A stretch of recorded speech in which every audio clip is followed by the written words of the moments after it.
American ride. What do you want from me? I'm not America's sweetheart. For goodness sake, kid. Keep your voice down. Your father's listening to the radio. I'm not America's sweetheart. This is the Annie Fry Show on 97.1 FM Talk. Well, it's election day. Probably not for you, but for a lot of the country. And we've been hearing a whole lot about the different races that are taking place in New York. Certainly the mayor's race, Mamdani. We get to find out if New York City is about to elect a socialist for mayor. Socialist is, what's the correct term? I mean, everybody's calling him a communist. Has he ever said, I'm not a communist? I don't think he's ever said I'm not a communist. Now, I could be wrong because he's basically said everything because he just says stuff all the time and a lot of it doesn't match each other. But I don't think he's ever So what actually... you're saying is you've never heard him say he's not a communist. I've never heard him say it. Brad, have you ever heard him deny being a communist? I have not. Because Hillary Clinton wanted to parse between the idea of being a democratic socialist and being a Democrat, because when Hillary Clinton was stealing the primary from her party and Bernie Sanders, he was not afraid to say, I'm a democratic socialist. And she was afraid to delineate between the two because she knew she'd need the votes of all of them. And we've seen Bernie Sanders voters say, no, I'm not going with the Democrat. We've seen one of the weirdest turns of the entire election seasons over the last 10 years was how there was some sort of populist connection from what Donald Trump was doing and what the idea of making America great again that tapped in more to the Bernie Sanders crowd than what the hyper progressive quasi-socialist, it was almost like socialism for vanity kind of way that Kamala Harris, Joe Biden, the way they carried on their business. There was something about Donald Trump that even the Bernie Sanders socialists said, we can't, they were so disgusted with their own party for manipulating the primary, for eliminating Bernie Sanders' ability to actually compete, because of course, everything was laid out for Hillary Clinton to win that primary because she was the nominee incarnate until she was no longer a presidential candidate because she lost to Donald Trump.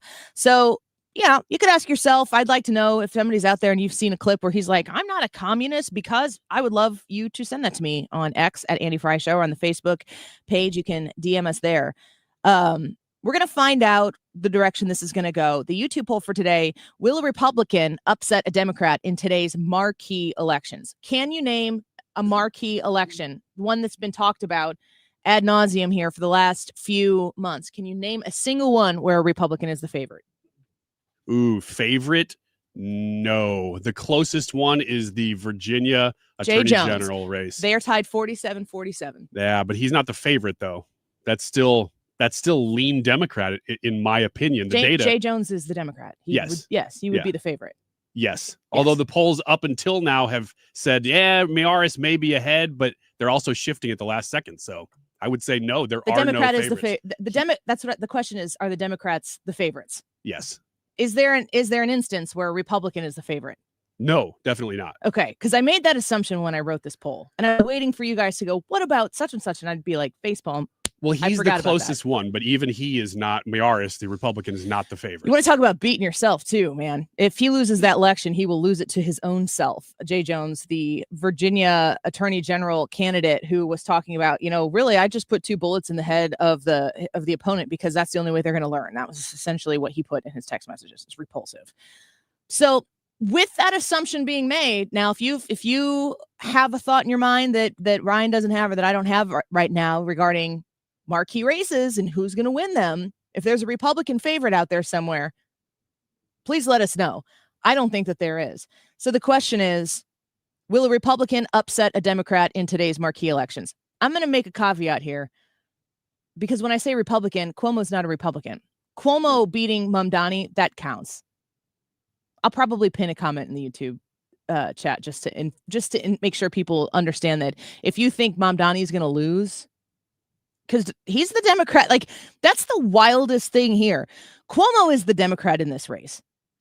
Mamdani is a socialist. He's a different party. He works with the Democratic Socialists of America. I'm going to play a clip for you later in the show that is going to boggle your mind when you listen to what the Democrat Socialists of America say about what Mamdani is going to pull off after he wins this election.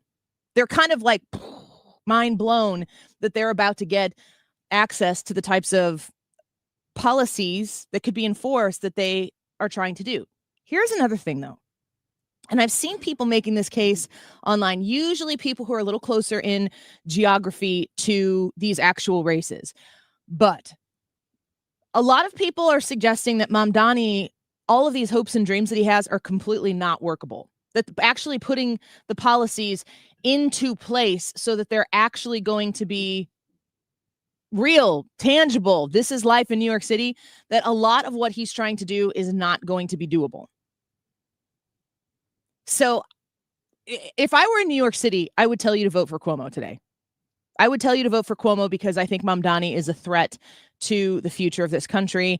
And I would be very concerned if I were living in New York City about specifically, and this is what DeRoy Murdoch pointed out a few weeks ago, the number one concern that people have is his inability to have a positive relationship with the NYPD and the way he has talked about dismantling or really lowering the influence of how the NYPD can work to keep New York City safe is going to have an immediate, real, tangible threat to the safety of people in New York City who are coming and going. If you live in Jersey and you cross the water to get over to New York City to work, that makes you unsafe too. You don't have a chance to vote for that because you're not living in New York City. That the safety and security of people who are there, tourists who are there, is going to be of grave concern if Mamdani wins. And I would think that at this point, you have to do whatever you have to do. It's more important that you stop him from winning than you put in a candidate that you don't love. Curtis Sliwa's numbers look like he's in the conversation, but he's number 3. Donald Trump saying much the same thing, endorsing Cuomo yesterday at the very last minute to try to save New York City. That's kind of the ideology that I would subscribe to. But if you look across the river in New Jersey and you look at the governorship, that race right now, Chitterelli is the Republican governor, and he's got a real shot at this. In my opinion, I said this yesterday, if there is a Republican who's going to pull off an upset, it'll be in the New Jersey governor race. I think Winsome Sears is going to lose, and it's not going to be close in Virginia. I hope I'm wrong about that, but it just seems like her candidacy has never had the pizzazz that it needed to have to capture the interest of that electorate. But one way or another, tomorrow when we come into work, we will learn and know about what happened. And then the question is, what do we do next? If Andrew Cuomo were to win this race, he is going to be more effective in Democrat policy implementation, in my opinion, than Mamdani is going to be. Mamdani is going to be a much more inflammatory, sensational figure on a national scale while he does whatever he can get away with doing to New York City with his socialistic tendencies. All of that to say, I actually think that it's possible, from being an effective Democrat in office in New York City, it's possible that Cuomo could be more dangerous because he could get more done. He certainly understands the levers of government. Mamdani is inexperienced compared to Cuomo. How he would navigate that position, I'm not certain. I do think that Mamdani is going to be fruitful for vulnerable Democrats in the midterm elections come next November in Congress. I think Mamdani is going to be an obvious foil for Republicans who are saying, if you vote for Democrats, the squad who now pretty much has the reins of influence because there aren't really any other people on Capitol Hill that are standing up. I mean, it really appears to be Chuck Schumer leading by way of influence from the squad in the House. That really appears to be the leading charge behind Chuck Schumer's decisions and how he's managing this government shutdown. I don't think it's irrational to call it the Schumer shutdown. They voted again today, and Schumer and his Democrats voted against opening the government. People are suggesting that, and I got an Eric Schmidt clip I'm going to play for you in a little bit, that there is an intent to prolong this government shutdown, to make people lose their SNAP benefits, to make people, get a taste of what it looks like to be maybe a little more needy in this moment than they would have been a month or two ago, so that they lean towards the people who they traditionally look for government subsidies for government programs. Democrats on election day in these main areas that are going to be affected, just like the rest of us with the government shutdown, but the ones that are having an election. That the suggestion has been made. First Republicans were saying they're just trying to get past the No Kings rally. Well, that happened. That came and that went. And the Democrats are still dead set on keeping the government closed. If you see them after Election Day today, sometime this week, try to cut some deal and act as though they've won something after they've won, run the table on Democrat victories in these marquee races. Did it have something to do with it? Maybe. Maybe it's a get out the vote thing. Maybe it's there's a lot of people out there who would vote for you, but are they actually going to be mobilized to vote on Tuesday? You're not really changing minds. You're just persuading people to get off their butts. And get out the vote that's a huge, probably the number one thing in politics. You're going to be able to motivate people more than you're going to be able to persuade them to change their minds, especially to this extent. Meanwhile, in the state of Illinois, I wanted to bring this home a little bit.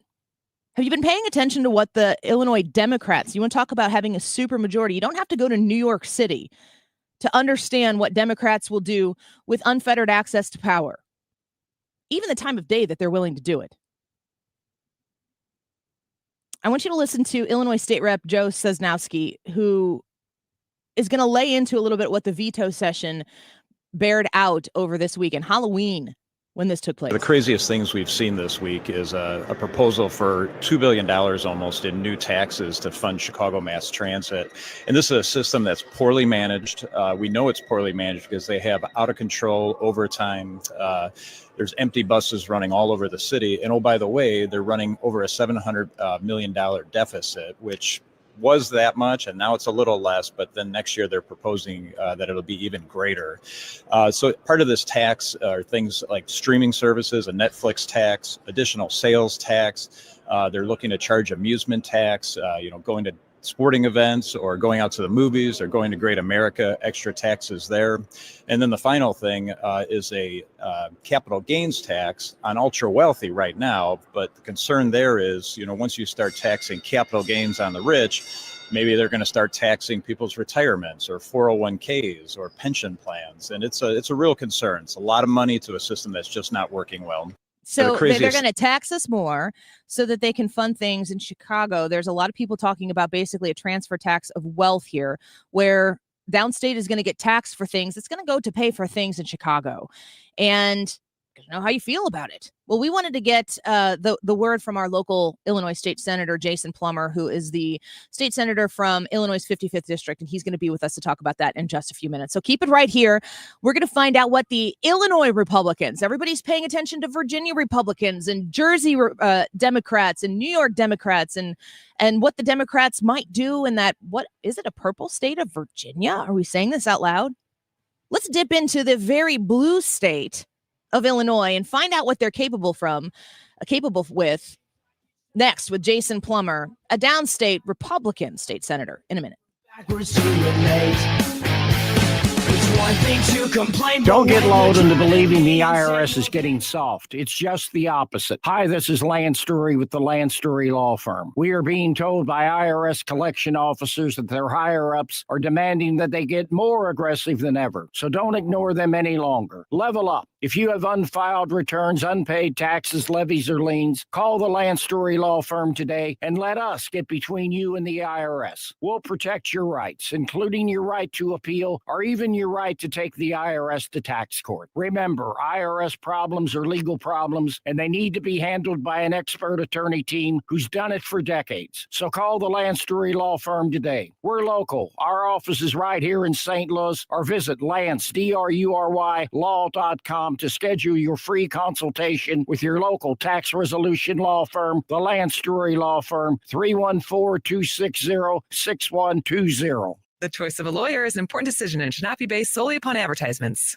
Public schools, like public libraries, should be free and open to all. Open enrollment allows parents to choose the school that's the best fit for their children.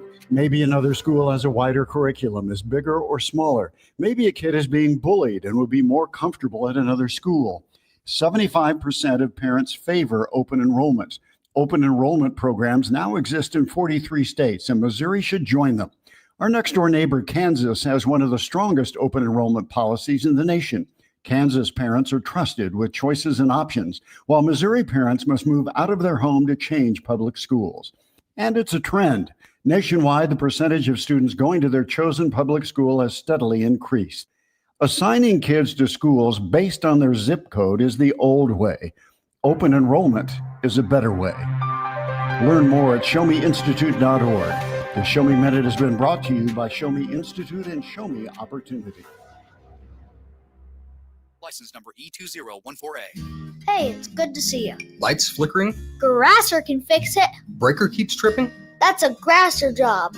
Outlet not working? Grasser makes it right. Old wiring need a rewire? Grasser rewires with care. From little fixes to major fixes. Even the tricky ones. We treat your home like our own. Treat? Did you say treat? Woof. Green is always Grasser at GrasserHomeservices.com. Sponsored by Progressive. We make the claims process easy so you can get back on the road in no time. It's why over 43 million drivers trust Progressive. See for yourself at Progressive.com. You've got your whole life ahead of you, so choose a Medicare plan you can count on. And that's what you get with a Medicare Advantage plan from United Healthcare. With more than 45 years' experience serving its members, United Healthcare has plans with low monthly premiums that fit your life today and as your needs change tomorrow. The Medicare annual enrollment period ends December 7th, so go to uhc.com/Medicare today. United Healthcare Medicare plans. It's Medicare coverage Missouri can count on. Annie Fry, Ryan Wiggins, Brad Rage. It's the Annie Fry Show.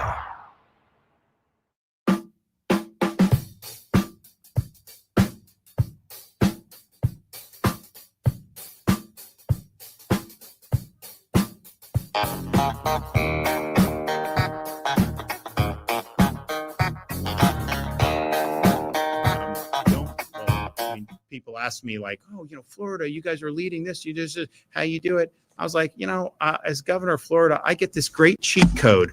All I got to do is look to New York, Illinois, California, and then do the opposite. Oh, man. Governor Ron DeSantis in Florida talking about the cheat code, which is see what Illinois is doing, and then I do the opposite. And I'm just very frustrated at how true that actually is. Now, probably someone who's even more frustrated about it than I am, because he's there trying to fight out of the super minority in the state Senate, my friend, Illinois State Senator Jason Plummer. Jason, welcome back to the show. It's always good to have you with us here. I want to talk to you about the veto session that just took place, and I want to give you the opportunity to highlight all the things that did happen, especially in the dead of night on Halloween, no less. Hey, Annie, thank you for having me. It's good to talk with you. Veto session was pretty wild this year. It was probably unlike any veto session we've had in several years. Traditionally the veto session is exactly, it's supposed to be what it sounds like, right? So you pass legislation in the spring, governor signs it or vetoes it, you come back and you deal with some loose ties in the fall. And this was almost like having a mini session in just a handful of days. There's tons of new legislation that came about and some really big ticket items like the transit bill, the energy bill, that really deserve some transparency and some conversation that got pushed through, like you said, in the wee hours of the morning. So talk to me, Senator, about how this all comes to be. Why is it happening in this way? The Democrats have a super majority in the House. They have a super majority of Democrats in the Senate. Of course, Governor Pritzker is going to sign pretty much anything that comes out dripping with progressive policy in it. So why is this materializing the way it did? Are they trying to sneak it by it in the dead of night, or are they just that unorganized? Well, it's both, right? So I think there is some of it that if they pass something at 3 or 4 in the morning, they feel like the public won't notice it as much. So there's some of that. And then I think some of it is, I always joke with my friends in the legislature that they run our calendar as well as they run the state, which is terribly. And there's just a high level of a lack of organization, and there's a lot of infighting in the majority party. And so they have to kind of work with all that stuff too. So Mike Madigan, he's in jail right now, right? He's incarcerated. Correct. So who's picked up the mantle from Mike Madigan? He had such a tight grip on the way Illinois Democrats operated, very responsible for getting the state into this cesspool of policy that has made it unaffordable for people to live here, unaffordable for businesses to establish themselves here. Mike Madigan, he's no longer in the picture, I would assume. Maybe he still has a little bit of power from his prison cell. Who's in charge now? Who runs the Illinois Democrat Party? Well, I mean, there's no doubt that J.B. Pritzker is the person driving the train right now with Illinois Democrats. Not necessarily because of some sparkling leadership skills, but he carries a huge wallet, and they respond to big wallets, right? So J.B. Pritzker undoubtedly carries the biggest stick. Mike Madigan is to your point, out of the picture, but I think it would be an error to think that the way he did business was necessarily gone, right? I always joked, Illinois Republicans, sometimes, I think our messaging is pretty weak. And it was always Mike Madigan, Mike Madigan, Mike Madigan. And I would always say to other Republicans, what happens when Mike Madigan's gone? Because it's not one person, right? It's a culture of corruption that we have. He might have been the king, right? But it's a culture of corruption that we have. And we're still dealing with that. And J.B. Pritzker is the one driving the train. Well, we're speaking with Illinois State Senator Jason Plummer. He represents Illinois' 55th district in the Illinois State Senate. I want to talk about energy prices. I know that especially in the summer, I just went yesterday and looked at my energy bills over the course of the last year. And there was that 1 month for me specifically that was like, took my breath away when I saw it. I'm like, there has to have been a mistake. I thought I missed a payment because it was more than the cost of double what my energy bill might have been sometime. Prices have come down a little bit since then. But you made a comment on Facebook here, and I really think it's something that people need to pay attention to. You're talking about how the Democrat policies have worked to make life in Illinois unaffordable. It does not have to be this way. It could be prosperous to live in the state of Illinois. What Governor Ron DeSantis is saying about Florida, where everybody is going to, they have the climate, but boy, do they have the policy as well to attract people to Florida. He looks at what Illinois is doing. He does the opposite, and people flock to his state. Specifically when it comes to energy prices, and you can highlight some other areas too if you like. What are policies that have been put in place that have gotten us to where we are right now with these really aggressively high energy prices, and what is being done in the state legislature to do something about it?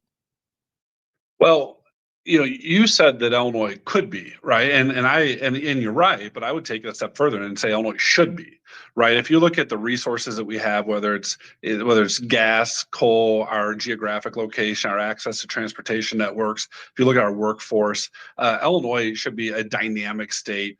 We should be attracting people. We should be growing businesses, and we should make it a pretty low cost of living place because of all the things we have going in our favor. Unfortunately, we have an affordability crisis in Illinois, and it's an affordability crisis not driven by a lack of resources, not driven by a lack of availability. It's driven by bad public policy. So things that are happening in Springfield right now to address those issues, unfortunately, Annie, are addressing them in the wrong way. So I'll give you, and I'll talk about energy here in a second, because that's just that's the big issue, right? But veto session. We had an insurance committee meeting. 10 minutes before the insurance committee meeting started, we got dropped a whole new language for legislation that's going to impact homeowners insurance. And, if you would have listened to the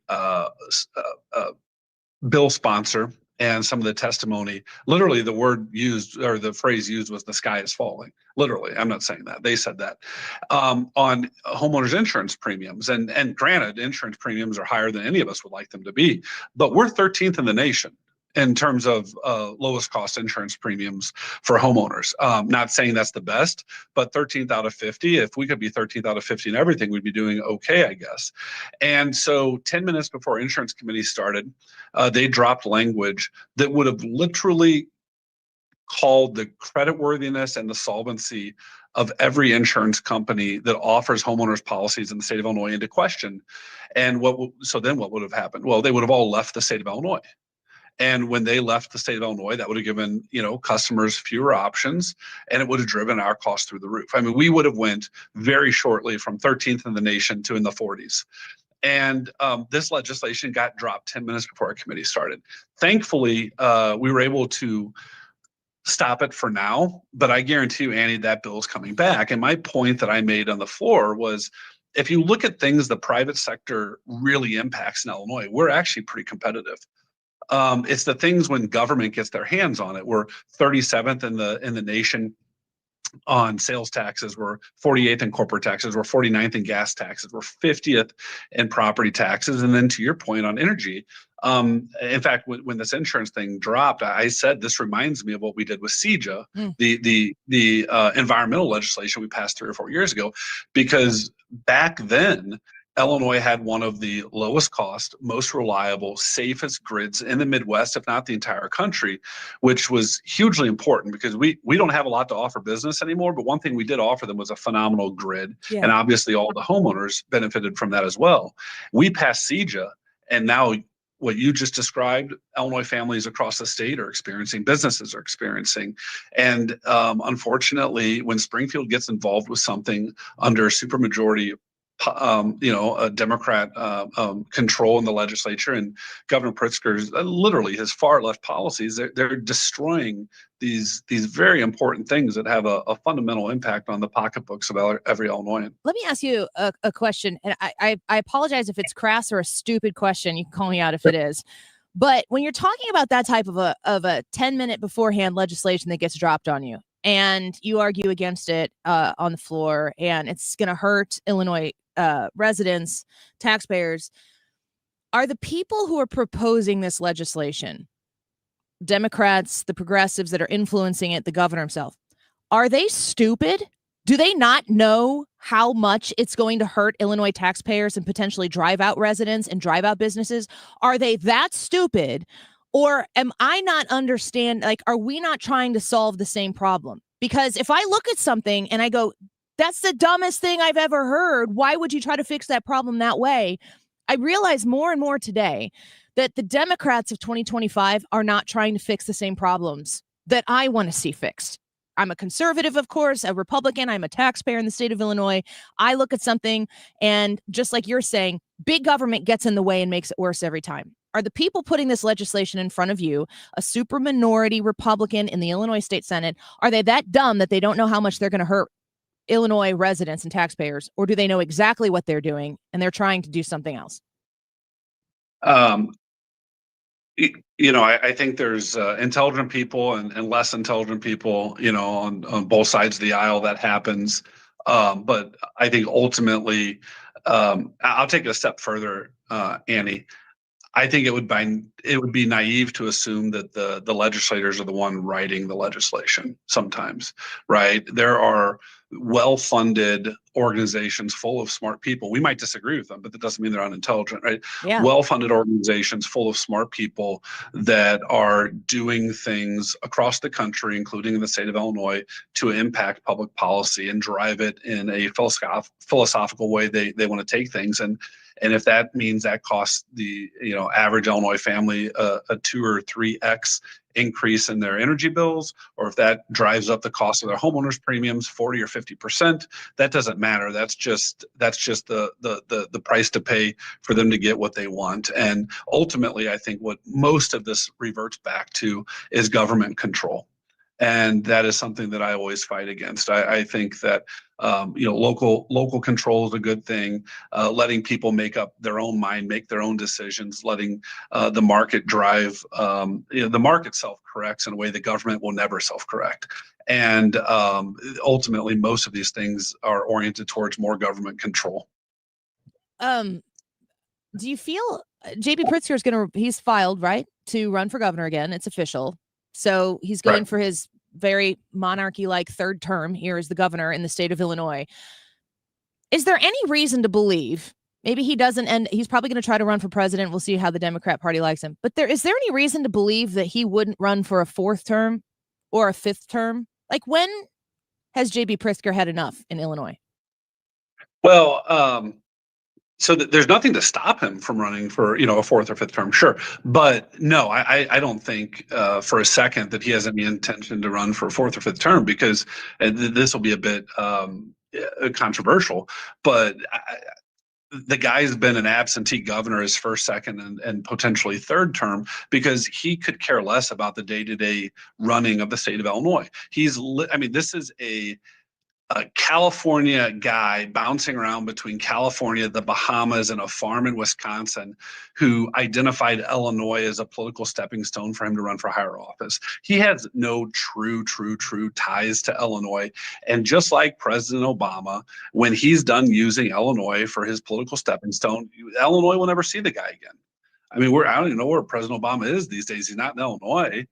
And Pritzker's the same way. So when his presidential ambitions are dashed here over the next 12 or 18 months, he's going to be an absentee governor, and he'll move on, and maybe he'll get appointed to something or whatever else. But if he cared about the long-term interests of Illinoisans or doing what was best in the long-term interests of the state of Illinois, he wouldn't be following the policy path that he's following. So could he run for a fourth or fifth term? Absolutely. Will he? No, because he's disinterested as is. Illinois is just a stepping stone to him. Last question for you. We're speaking with Illinois State Senator Jason Plummer of the 55th District.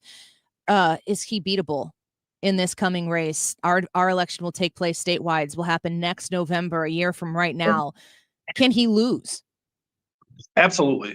J.B. Pritzker can lose. I personally think, his political team is not the strongest political team in the country. And I think it was a strategic miscalculation for them to even run for a third term. He has the financial capacity.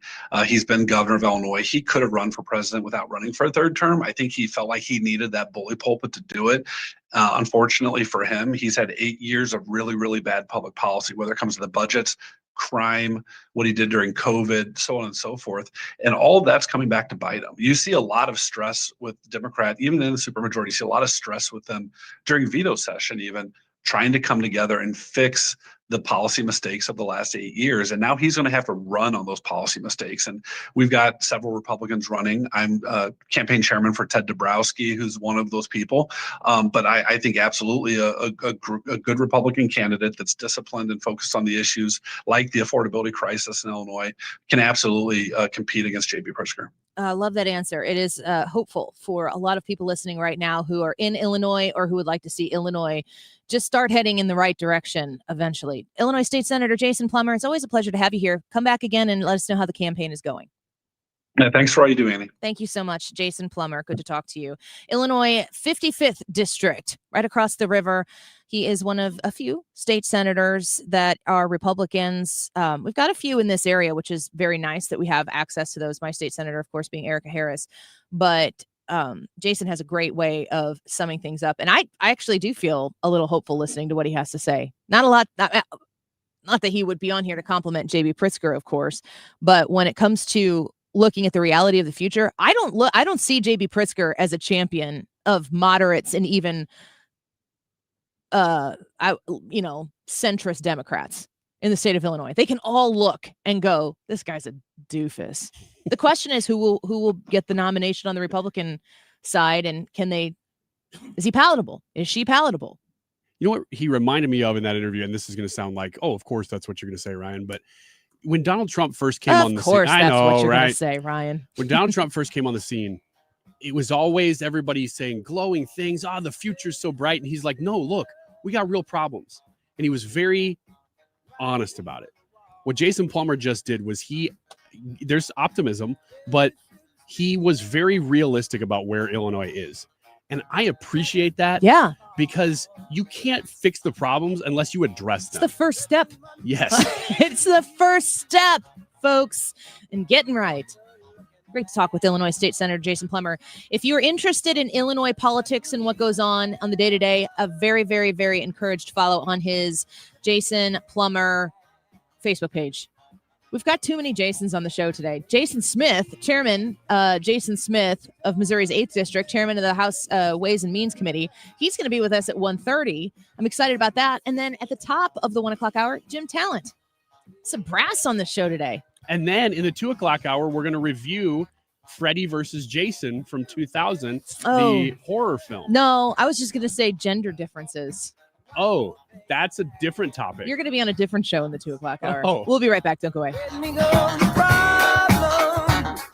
Because we have lawyers in all 50 states, I see lots of lawyers' ads. Most seem to be bragging on results, but are they true or misleading? For example, in some cases, a firm may try a case even though the at-fault party has no lawyer, then brag in the ad about their results. My son Matt got one for nearly $50 million, but we never collected one dime. Some lawyers may say they got a result even though they were sitting second chair at a firm like mine, and even though they had little to do with it. Happens all the time. All that glitters is not gold. At Morgan & Morgan, our results are real. Visit forthepeople.com and go to settlements and verdicts to see for yourself what your case may be worth before you hire a law firm. Do your homework. Fact check.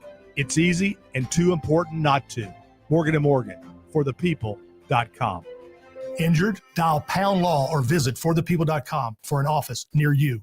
If you suffer from burning, tingling, or numb feet, pay special attention as we discuss neuropathy with Dr. Patton, D.C. Doctor, what is neuropathy? Peripheral neuropathy is nerve damage to the feet and legs. What are the symptoms? The symptoms are numbness, burning, tingling, pain, and loss of balance. Is neuropathy treatable? It's absolutely treatable, and we have amazing results. If you have burning, tingling, numbness, coldness in your feet or hands or balance issues, call us at Comprehensive Integrated Health today for a nerve damage screening. The screening will tell if you're at risk for serious complications and if you're a candidate for our cutting-edge treatment program. Don't wait until your symptoms are so severe nothing can be done. End-stage neuropathy leaves people confined to walkers, wheelchairs, and even amputations. The first 10 callers will receive a free nerve damage screening. Call 636-538-5188. That's 636-538-5188 for your free nerve damage screening. 636-538-5188. Today's YouTube live chat poll is about the elections happening today. Will a Republican upset a Democrat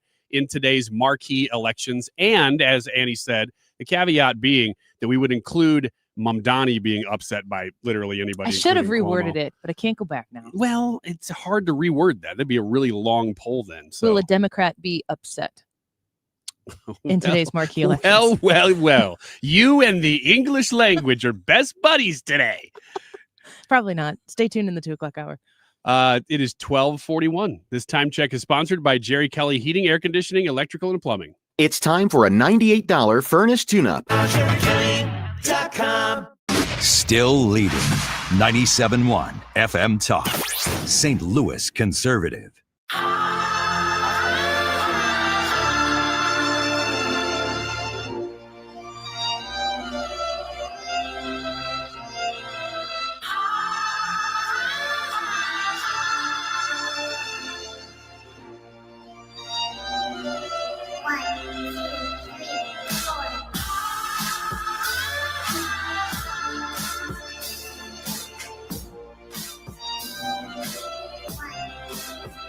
You know, one thing that State Senator Jason Plummer just said there was that he thought it was politically a bad move for J.B. Pritzker to run for re-election.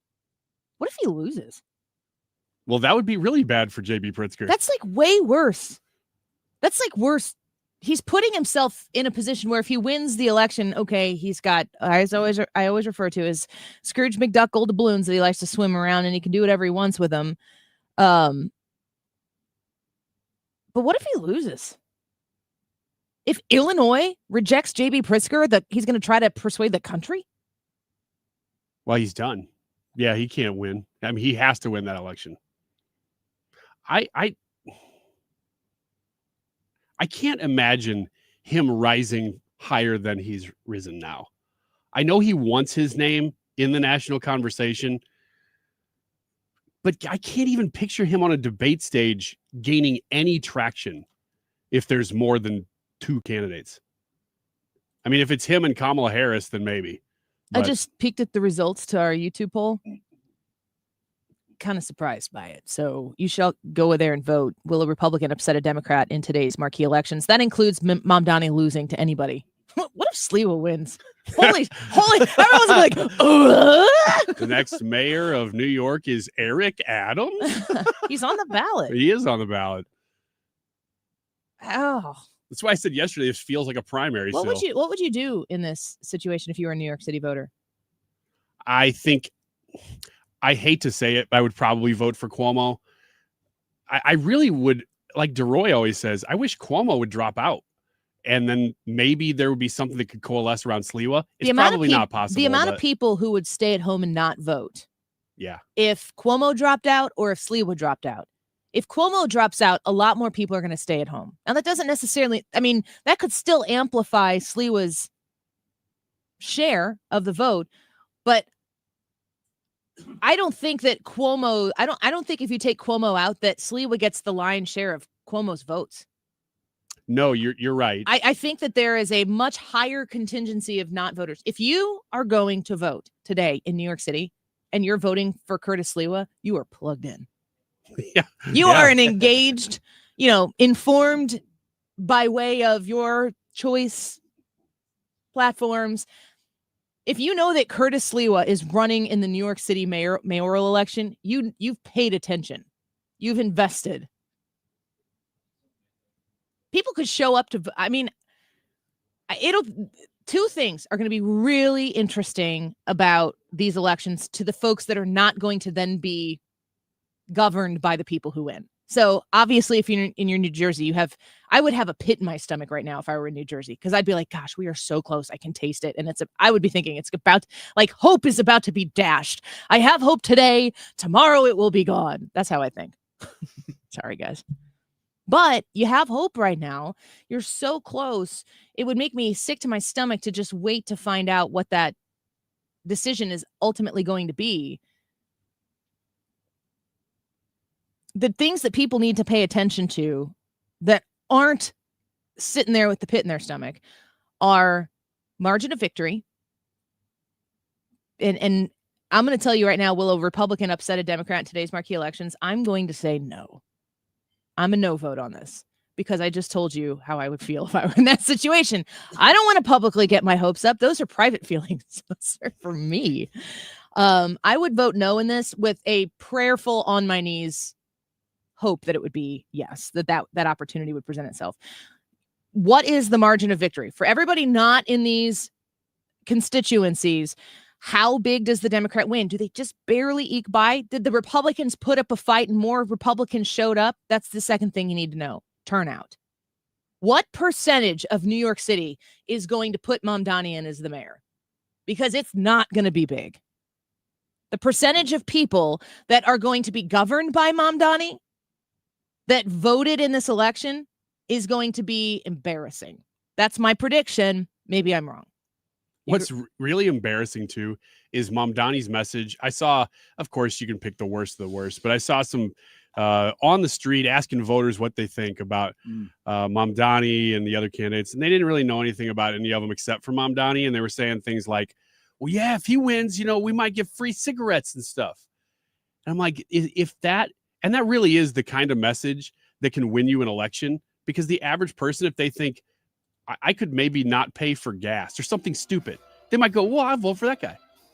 It's unbelievable how bad of a message that he's got. And it's just socialism. That's all it is. But it's just half the message. Yeah. The problem is that it's going to be so unaffordable to live in the place where you get all the free stuff that you're not going to be able to stay there. Isn't that something? And all of the wealthy people who are portable, who can move, they literally are talking about moving Wall Street to Texas. How do you even do that? I don't understand it. But that's the talk. We'll know tomorrow.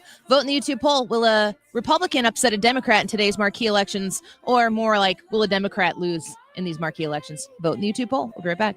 It's so hard. Can we skip to the good part?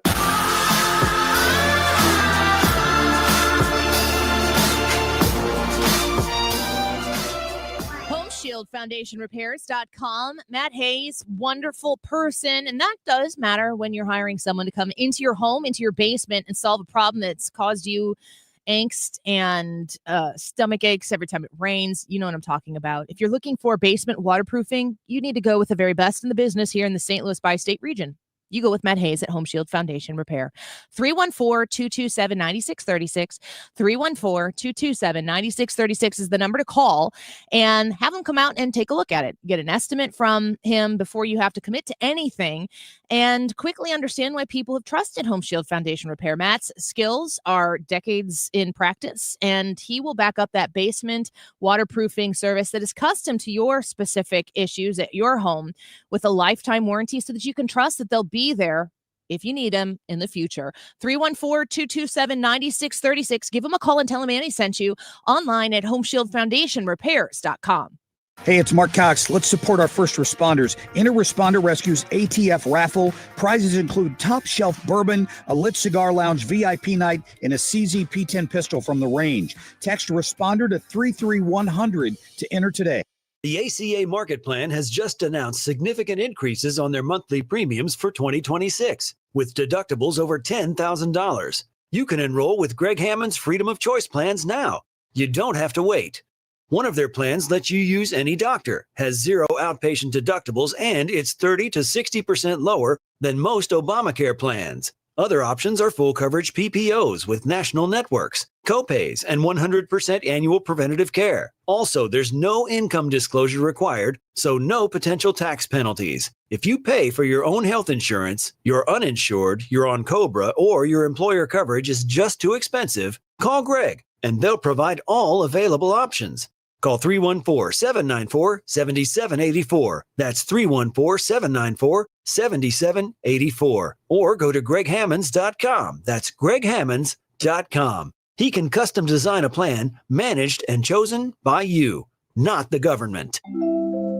Now that we're getting older, we've been putting more thought into maintaining our health. We knew the water we drink every day could be filled with contaminants. So we called Leaf Home Water Solutions. They came to our home and did a free water test and gave us the analysis right away. We were shocked at what we saw. They found heavy metals like iron and copper. Our own tap water was putting our health at risk, but Leaf Home Water Solutions made it easy to get safer water from every tap and hose. A whole home solution. They have more than 250 product combinations and designed a system that fits our needs and budget. The installation took less than a day. With Leaf Home Water Solutions, our water is safer and healthier. When we drink, when we cook, when we shower, even when we garden. We feel better about our health. Thanks to Leaf Home Water Solutions. Schedule your free home water test today at leafhome.com/free and save 15% on all home water treatment systems. That's leafhome.com/free for your free home water test and 15% off. leafhome.com/free. This is the Annie Fry Show on 97.1 FM Talk,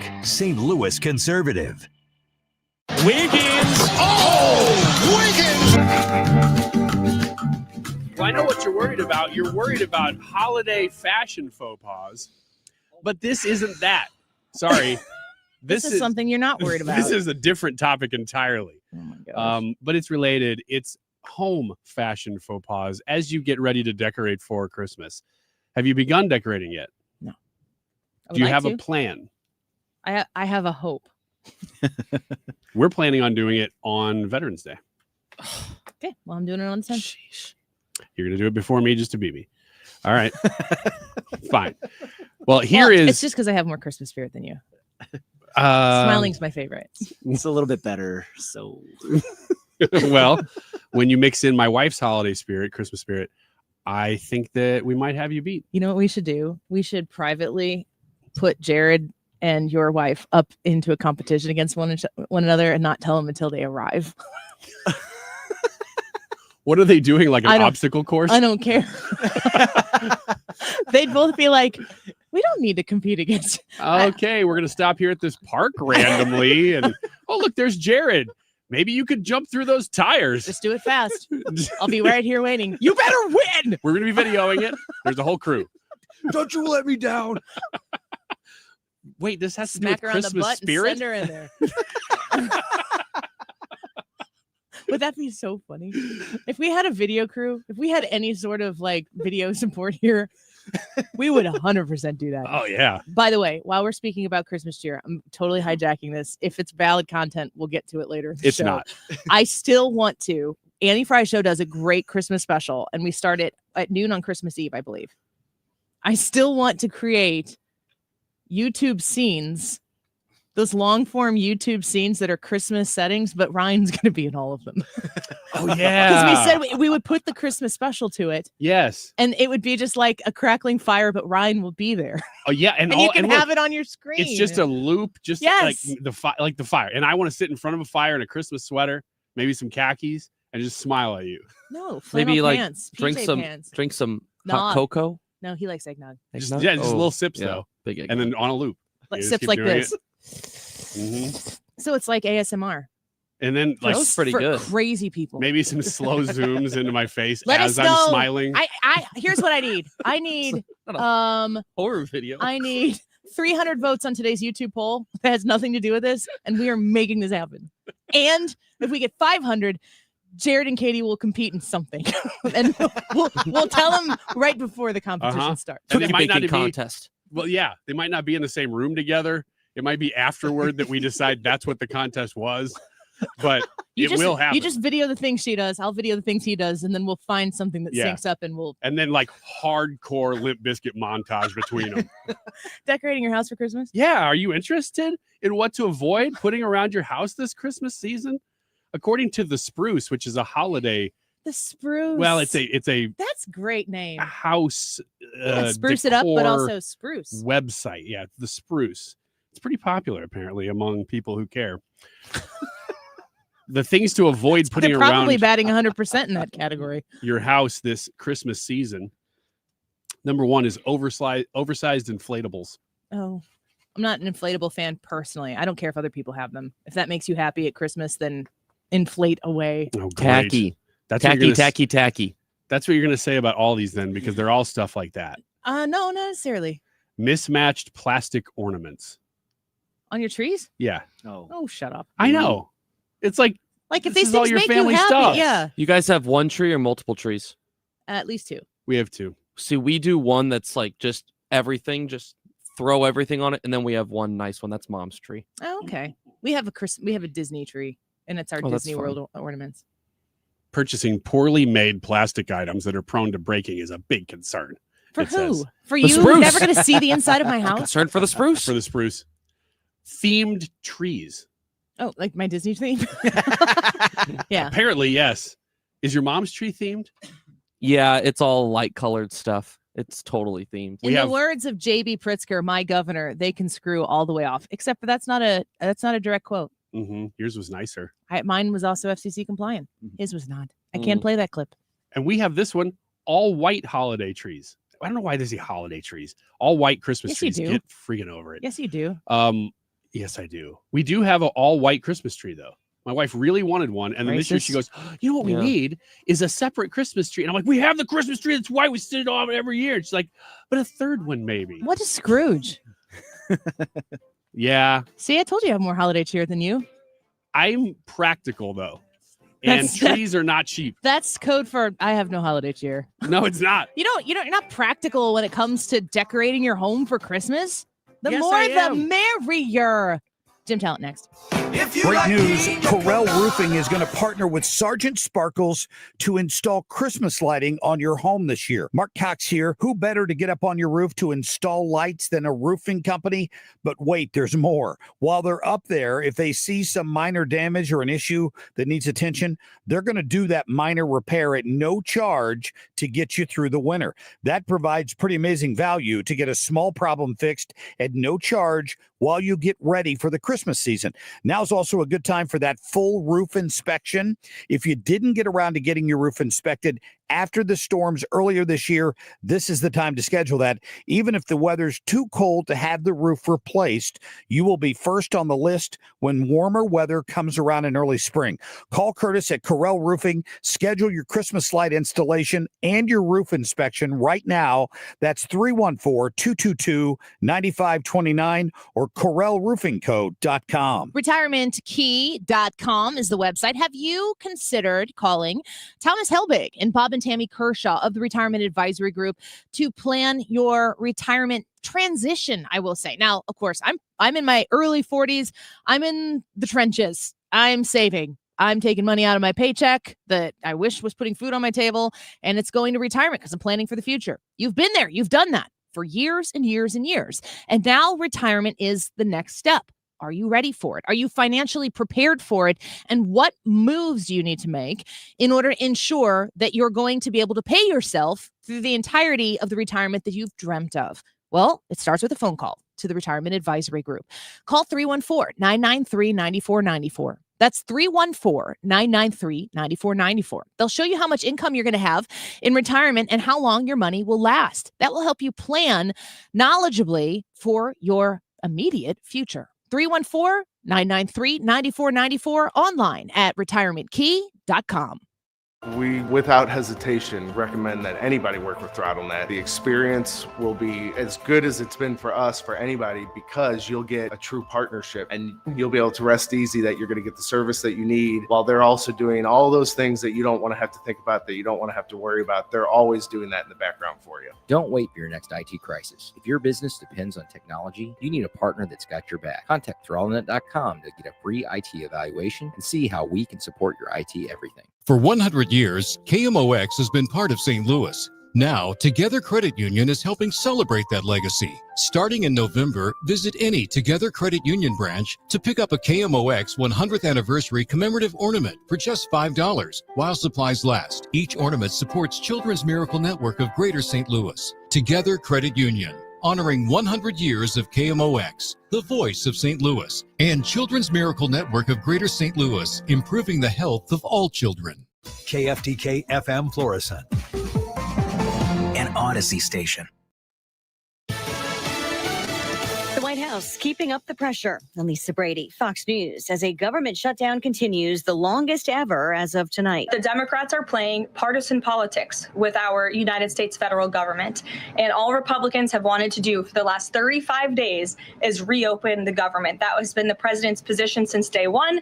It is his position today on day 35. White House spokeswoman Caroline Leavitt also repeating the president's call for Senate Republicans to scrap the filibuster rules so a stopgap spending bill could pass with a simple majority. House Minority Leader Hakeem Jeffries. Donald Trump and Republicans in the House and the Senate have failed the American people, and the American people know it. He argues a new spending plan is needed to lower costs as part of ending the shutdown. The White House spokeswoman also just offering reassurance about partial food stamp benefits being on the way as soon as possible after a post from the president appeared to suggest the shutdown would have to end first. The administration is fully complying with the court order. I just spoke to the president about it. Leavitt says the president's post was about not wanting to continue tapping a contingency fund in the future. 2 arrests just announced in connection with a weekend explosion at Harvard Medical School. 18-year-old Logan David Patterson and 20-year-old Dominique Frank Cardoza were taken into custody early this morning and charged for their alleged involvement in the explosion. U.S. Attorney Leah Foley says they're due in federal court later today, facing charges of conspiracy to damage by means of fire or an explosive. Court documents show the suspects were visiting Wentworth College in Boston for Halloween activities when surveillance footage captures them walking toward Harvard Medical School, where the explosion happened on the 4th floor, believed to have been caused by a large commercial firework. There were no injuries. America is listening to Fox News.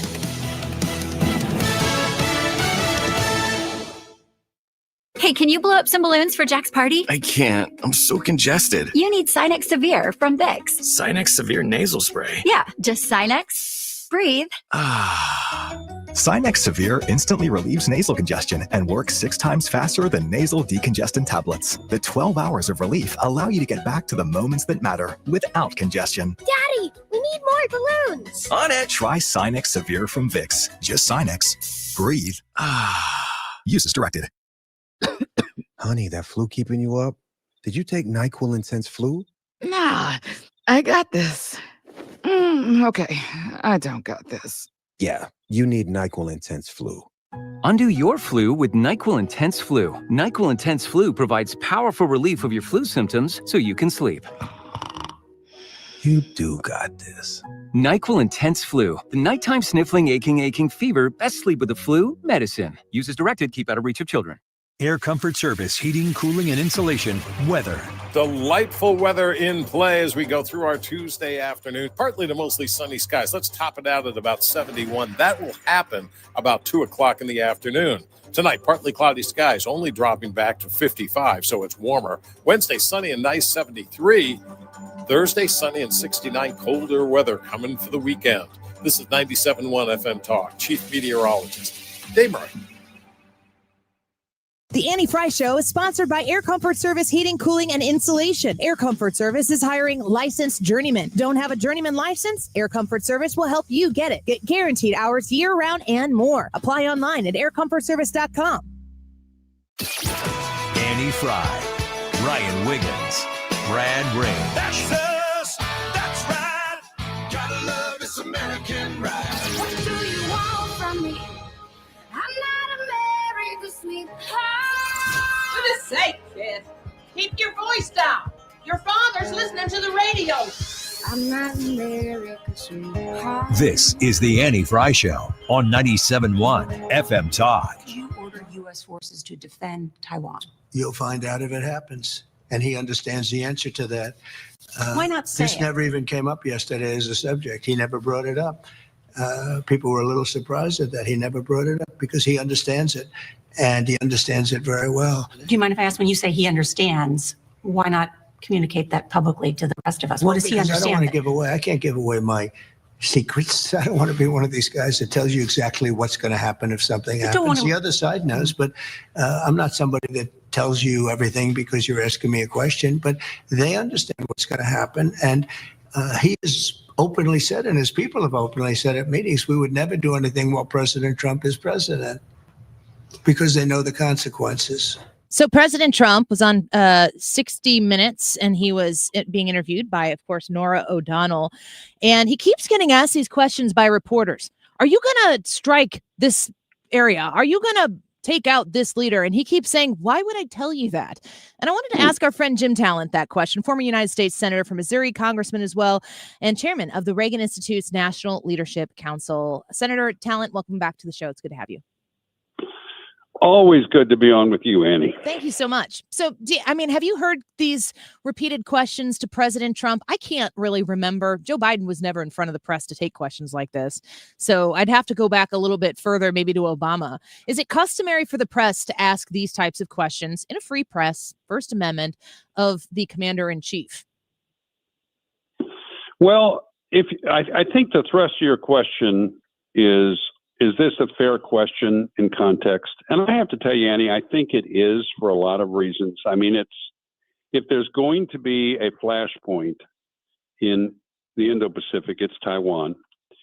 And this implicates an actual policy of the United States of strategic ambiguity, which you've probably read about. In other words, this goes back a long time that our presidents are never going to say outright that they will or they won't defend Taiwan. Now, when this developed, it was as much to send a signal to the Taiwanese as it was to China, because in the days when the United States was the dominant power in the Indo-Pacific militarily, which unfortunately we're not anymore, saying that we would defend Taiwan might have encouraged certain Taiwanese leaders to be very aggressive in their dealing with the mainland. That was a big deal in the W administration, for example. Now it's because we want the Chinese to wonder what we're going to do.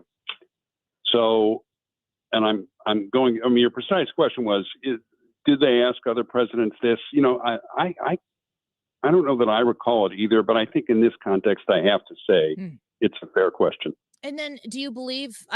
I feel like the press is there to ask whatever they want. And if they ask a question that the person they're asking it of feels it's unfair, then you kind of get a response the way President Trump is saying. It's like he'll say something usually like, now, why would I tell you that? And then the American people, the electorate, gets to decide if they appreciate that answer, if they want maybe the reporter to push a little bit more. Is the response for President Trump to say, I'm not answering that question? Yeah. Oh, absolutely. It was a very artful response because, and I don't think Trump minded the question. And her follow-up was, because the president volunteered, he said, he understands what the answer to that would be. And I remembered that sentence and almost verbatim. because what Trump did was affirm, he's not changing the official policy of strategic ambiguity. If you Google that, you'll see there's a lot of back and forth about whether we ought to do that.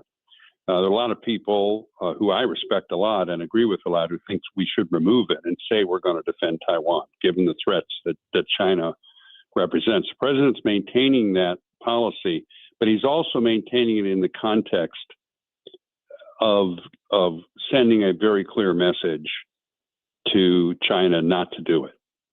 And remember, given the way Trump has operated, both in the first term and then in this one, when he says something like that, it has credibility. I mean, he said, Iran's not going to get a nuclear program, and by heaven, it didn't get a nuclear program. He told the Houthis, you got to stop attacking shipping, and when they didn't, we attacked. So I actually think all that exchange there were fair questions by aggressive reporters, and I think the president answered it in a very artful way and might well have appreciated the chance to emphasize the message. Yeah, I think that's a really interesting perspective. Former United States Senator Jim Talent with us right now, talking about foreign policy as a whole. I want to shift to the Middle East. The president helped negotiate and shepherd a peace deal of sorts as a 20-something step program that he basically put the area on. Can you assess at this point in time how the confidence that you still have in that deal that has been negotiated by President Trump among all of these other countries? I think it's an historical deal. I think it'll go down in history that way. It confirmed diplomatically the shift in the balance of power in the Middle East that is very good for American national interests and for the cause of peace, because the president, and this is the reason he got the agreement, this is the reason Hamas signed it, he lined up all the Gulf states, but in addition, Qatar and Turkey and the Western Europeans. So Hamas had no choice but to sign. They had no choice but to give up their biggest leverage point over the Israelis, which was the living hostages. And it left Israel in possession of most of the Gaza Strip and the right to destroy the rest of Hamas's infrastructure if Hamas doesn't destroy it. And the president's made clear, they're going to be disarmed one way or the other. So it very strongly, it very much strengthened our position and Israel's position. Now, getting to an actual unified Palestinian state under reasonable leadership in Gaza is going to be a big lift. It's possible now. It would be the best possible outcome if we actually had a flourishing state in Gaza governed by, non-aggressors, which obviously does not include Hamas. It's going to be hard to get there. I think the more likely result, which would still be better than it was a couple of years ago by a long shot, is that the Israelis remain in possession of their half of the Gaza Strip and reconstruct that. In other words, they administer it pretty much like they administer the rest of the West Bank. They'll have some figurehead, maybe the PLO, although Netanyahu has said he doesn't want them, but I don't know who else he could get. But, an official government, they will have some duties, and the Israelis will provide the security that will allow investment to flow in, and they can de-radicalize their part of the Gaza Strip. And that, I think, is a real possibility and even the most likely result, which would be great. And think of the contrast then that would remain, the little less than half that Hamas operates, which is going to continue to be miserable, and then the other half, which could well flourish under Israeli control.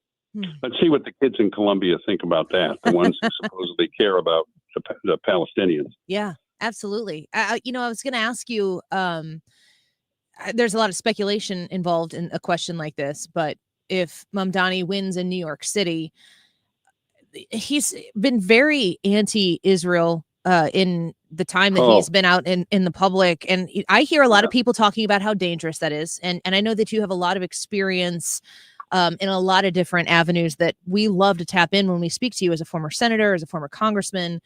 Is it of concern to you that in 2025, New York City might be electing a professed socialist like Zoran Mamdani to lead the biggest city in our country?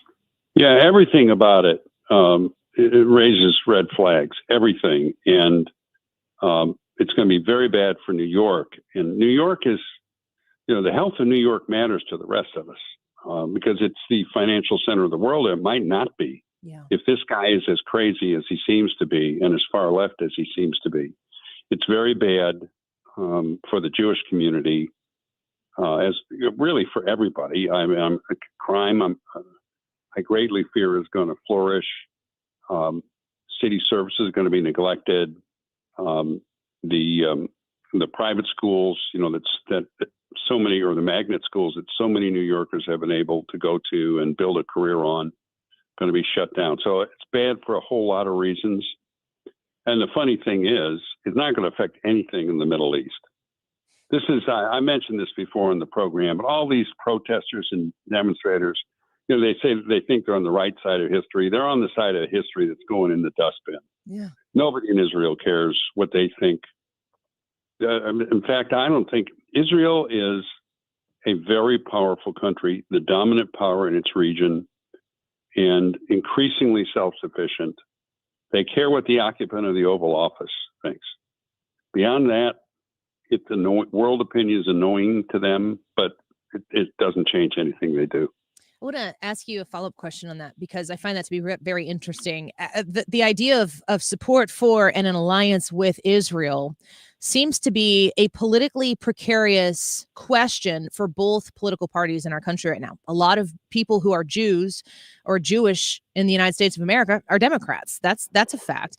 So they're looking at their Democrat party and they're trying to pay attention to who's willing to support outwardly, because some of the Democrats that are elected are willing to support support Israel, and others are very much vocally against it.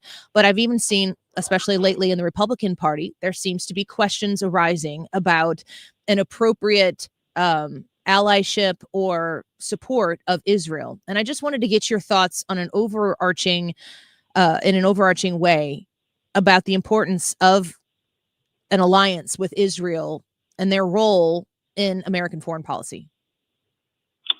Yeah. Well, I mean, when that comes up, when people ask me, why should we partner with or support Israel? I mean, I usually come back, and I don't say this to be a smart aleck. I say, well, why wouldn't we? I mean, they're the most powerful country in the region. Their strategic goals, their broadest and highest goals for the region are the same as ours. I mean, they want peace in the region. They don't want aggression. They don't want war. They want the free flow of trade and traffic, and people. Those are our two biggest goals in the Middle East. And they don't want the Islamic radicals to develop the capabilities to strike them or the West. Those are our three goals. I mean, one of them is defense of the homeland, which is why we destroyed the Iranian nuclear program.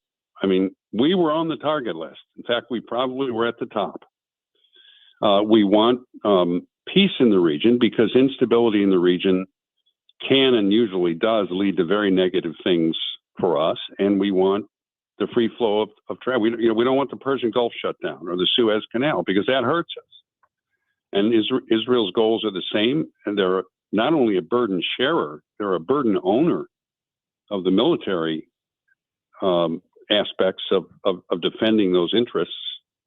In fact, what's happened in this partnership is that we're dealing with this president, we're dealing with the diplomatic side, and we're also advancing the economic ties with the countries that should be part of a partnership. Saudi Arabia is classic, and the Israelis are taking care of the bad guys on the ground. So, I mean, why wouldn't we want a relationship with that like that? I just don't. I don't get it. It advances American national interests. Now, I also usually add, personally, this did not affect my decisions when I was in office because I was there to represent the people of the United States. I'm highly sympathetic to the Israeli state. And I think when most people learn the actual truth about the background of it, they are too, because it arose out of the ashes of the Holocaust. People say they shouldn't have their own state. Well, the whole reason we had the Zionist movement is that nobody wanted them in their state. I mean, that is literally the truth. They started the Zionist movement because Theodor Herzl and some of the other leaders said, we're never going to be able to live in peace anyplace else, which was true, except for those in the United States, particularly those in Europe. So I could go on for a while. I think a lot of this thinking is uninformed. I don't really blame people for that. It's not like, our schools or the press does a good job at communicating the background here. But to me, it's almost a slam dunk. One other thing, that doesn't mean on the second and third and fourth order questions that we never differ with Israel. Okay. I could give you 2 or 3 things right now where there's tension between the United States and Israel over secondary or tactical questions. And you work those out as you do with all of your allies. Last question for you, and I'm going to employ Senator Talent, if I may, a little strategic ambiguity in my question to you right now. Okay, you're entitled. And I'm just trying to glean. I'm just reading X, and my feed is filled with a bunch of things, which means I know a lot of people listening right now are consuming the same things I am consuming, and I really value your opinion on the answer to this question. Is there reason to believe that Israel has ever worked against the best interests of the United States of America? I would answer that question because I think I understand the thrust of that question. I would answer that question no. I think there's certainly reason. I mean, it's open in some cases to believe, as I said, that they have secondary objectives which are in tension with us. I'll give you one right now. Okay, so Syria, and the President's made this pretty clear. We want to have a united Syria.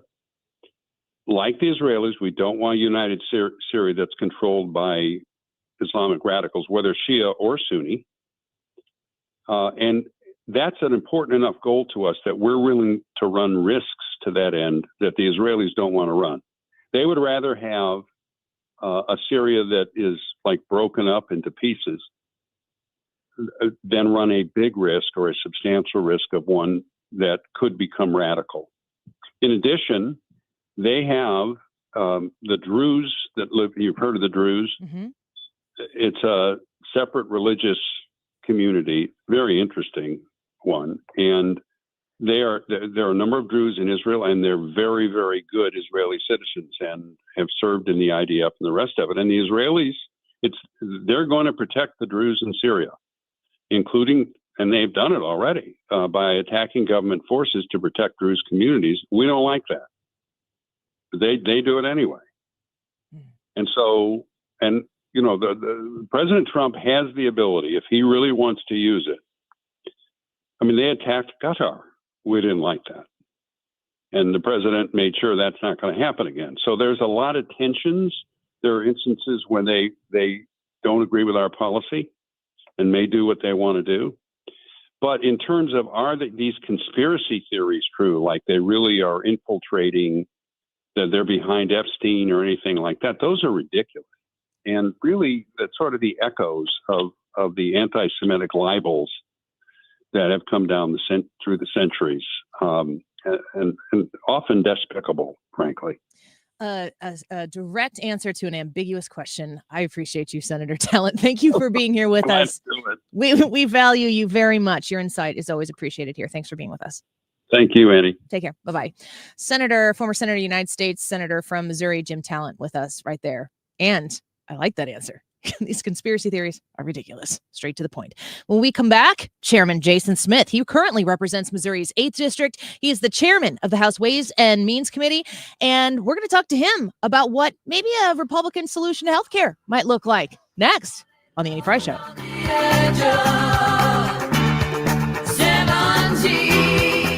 Well, I'm always talking about Andrea's Steakhouse, and this is the time of year where you have an excuse to go there for really a lot of occasions, whether it be you have a birthday or whatever else going on, or just the common Christmas, Thanksgiving celebrations that we all share. They are actually doing something that I've never been to, and I don't know that they've done this in this big of a fashion before, but they are having a Thanksgiving Eve celebration. So if you're planning on doing a big family Thanksgiving and you don't want to cook the night before, this is a great way to go spend some time with the family and not have to worry about the rest of it the day before Thanksgiving. Make your reservations now, Andreas.com. But like I said, if you have any occasion, You're going to have the best steak you've ever had in your life if you go to Andrea's Steakhouse in Illinois. So I know a lot of you Missouri guys, you're going, I don't know. You make the drive. They win awards every year for best steak in the area. So if you've never been to Andrea's Steakhouse, make it a destination this holiday season. Go and visit them. Get their steak sauce in a store, by the way. You can do that too. But go and visit them at andreas.com. You're listening to Leaf Filter Radio, and the guru of gutter protection himself, Chris Coonahan, is here to take your most pressing leaf-related questions. Hey, everybody, Chris here. I understand we have Ron on the line. Ron, where are you calling from? Uh-oh. Ron, are you calling from a ladder? Well, I was. I wanted to ask Chris what I need to do to get my gutters ready to have leaf filter installed. Oh, Ron, you don't have to do anything. A Leaf Filter Trusted Pro will come out and clean out your gutters, realign and seal your gutters, and install Leaf Filter, America's #1 gutter protection system. So I didn't need to get on this ladder? Ron, Leaf Filter Trusted Pros are in your neighborhood and ready to help. Just visit leaffilter.com/radio to schedule your free gutter inspection and get up to 30% off. Thank goodness. What was that site? To get this special radio offer, go to leaffilter.com/radio for your free gutter inspection today and get up to 30% off. That's leaffilter.com/radio for up to 30% off. leaffilter.com/radio. See representative for warranty details. If your kitchen's not even functional and you can't stand the look of your bathroom, stop just living around the problem. Let Lakeside Renovation and Design help you love your home again. From spa-like bathrooms to these beautiful, functional, custom kitchens to a finished basement, their in-house team over there at Lakeside, they're going to help bring any vision you have to life. They're going to walk you through every step of the process, the planning, the permits, all the things we don't like to do. They take care of it. You just have to dream. And they have financing options like 0 payments, 0% interest for 24 months. Schedule your free consultation today. It's lakesiderd.com. Many of you know that my inspiration for becoming an accident attorney was my brother Tim, who was rendered a quadriplegic at age 18. I didn't know what a personal injury lawyer was or what they did, but I soon did. Tim was treated terribly by the insurance company, and I became enraged. It was a constant delay and deny. I'm John Morgan of Morgan & Morgan. Tim later worked with me for 27 years. Last year, my hero died at age 65. You can see my eulogy for him by visiting mybrothertim.com. He was one hell of a man. Because of Tim, together we built the largest injury firm in the world, and our clients are treated the way I would want my family to be treated. At Morgan & Morgan, nobody is a nobody and everybody is a somebody. If you need our help, visit forthepeople.com on your phone or computer.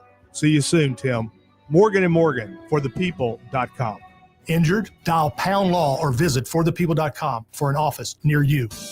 Sponsored by Progressive. We make the claims process easy so you can get back on the road in no time. It's why over 43 million drivers trust Progressive. See for yourself at progressive.com.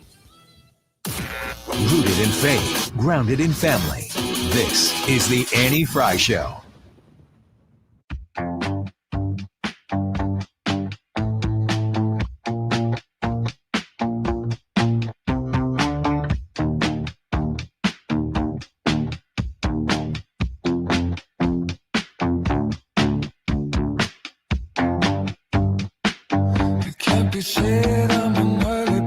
This is one of those moments where you may be looking for health insurance and you're about to find out the reality that millions of other Americans are going to find out as well, that they do not have the resources to cover the astronomically high increases. But here in Washington, we could solve this problem. We could solve it tomorrow. The Republican Party, which has come up with so much money to give tax cuts to corporations and to billionaires, they've found so much money to bail out their friends. Heck, they're bailing out Argentina right now. But for some reason, they don't have the resources to help Americans have affordable health care. Let's stand together. This is not a left or right issue. It's a right or wrong issue. Why would we allow millions and millions of Americans to be put into crisis right now as they look for health coverage? Why would we have a nation in which health coverage becomes more and more a privilege for the wealthier and the more connected and not for all Americans? So first question for Senator Spartacus, there's why are you so close to the camera? You're just so close to the camera and so far away from the truth. That's the real question that we have right here, which is why we're bringing our friend and chairman, Jason Smith, representing Missouri's 8th District. You know him here, of course, in the St. Louis area. He's the chairman of the House Ways and Means Committee. I don't know if you were able to hear there, Senator Cory Booker talking about how the Republicans have found all this money to bail out their friends. But what Cory Booker is looking for is a real solution to healthcare. But Representative Smith, isn't the solution to unaffordable health care that's currently in place a Democrat-only passed solution to unaffordable health care? The reason why there's even a debate on these health insurance subsidies is because the Democrats, in a bill that they passed, the American Rescue Plan and the Inflation Reduction Act, they had to juice it because the premiums under Obamacare were not working, and individuals were going to face really high increases. So they did it in the name of COVID, to make it where numerous individuals would not even pay $1 in a subsidy for their own health insurance. And that has led to complete fraud and disruptions. I would say that it's not about affordability of healthcare that people should be looking at. It's about access. I represent folks in rural America, rural Missouri, that don't even have access. So it doesn't matter what it costs because they can't get it. Even if it was expensive healthcare, they don't have healthcare. So we need to make sure all Americans have access to healthcare. And of course, we want it to be cheaper. But access, I think, is such a huge priority. Yeah, when you're talking about access too, I'm in my mind, I'm hearing more free market competition. And generally speaking, the more free market competition we have, the more affordable it becomes because you're actually competing for people to come to your practice. The Democrat solution for what I would consider, I've got to go back, to 2009, 2010, when we were talking about the Affordable Care Act, or as most people know it, Obamacare. It's pretty bipartisan that people thought the current system for paying for healthcare right now is broken. It needs a fix. The Democrats took it in a very socialistic direction. And what I hear you say is we had to subsidize a subsidized program. The Democrats just are like incestuously subsidizing their own programs right now. And then, of course, when those subsidies go away, it's unaffordable, which means to me, I'm thinking that the original solution is not a solution. Do the Republicans have a solution to unaffordable health care? Well, let's talk about this. Since passage of the Affordable Care Act, or Obamacare, more than 150 hospitals have closed. Less access.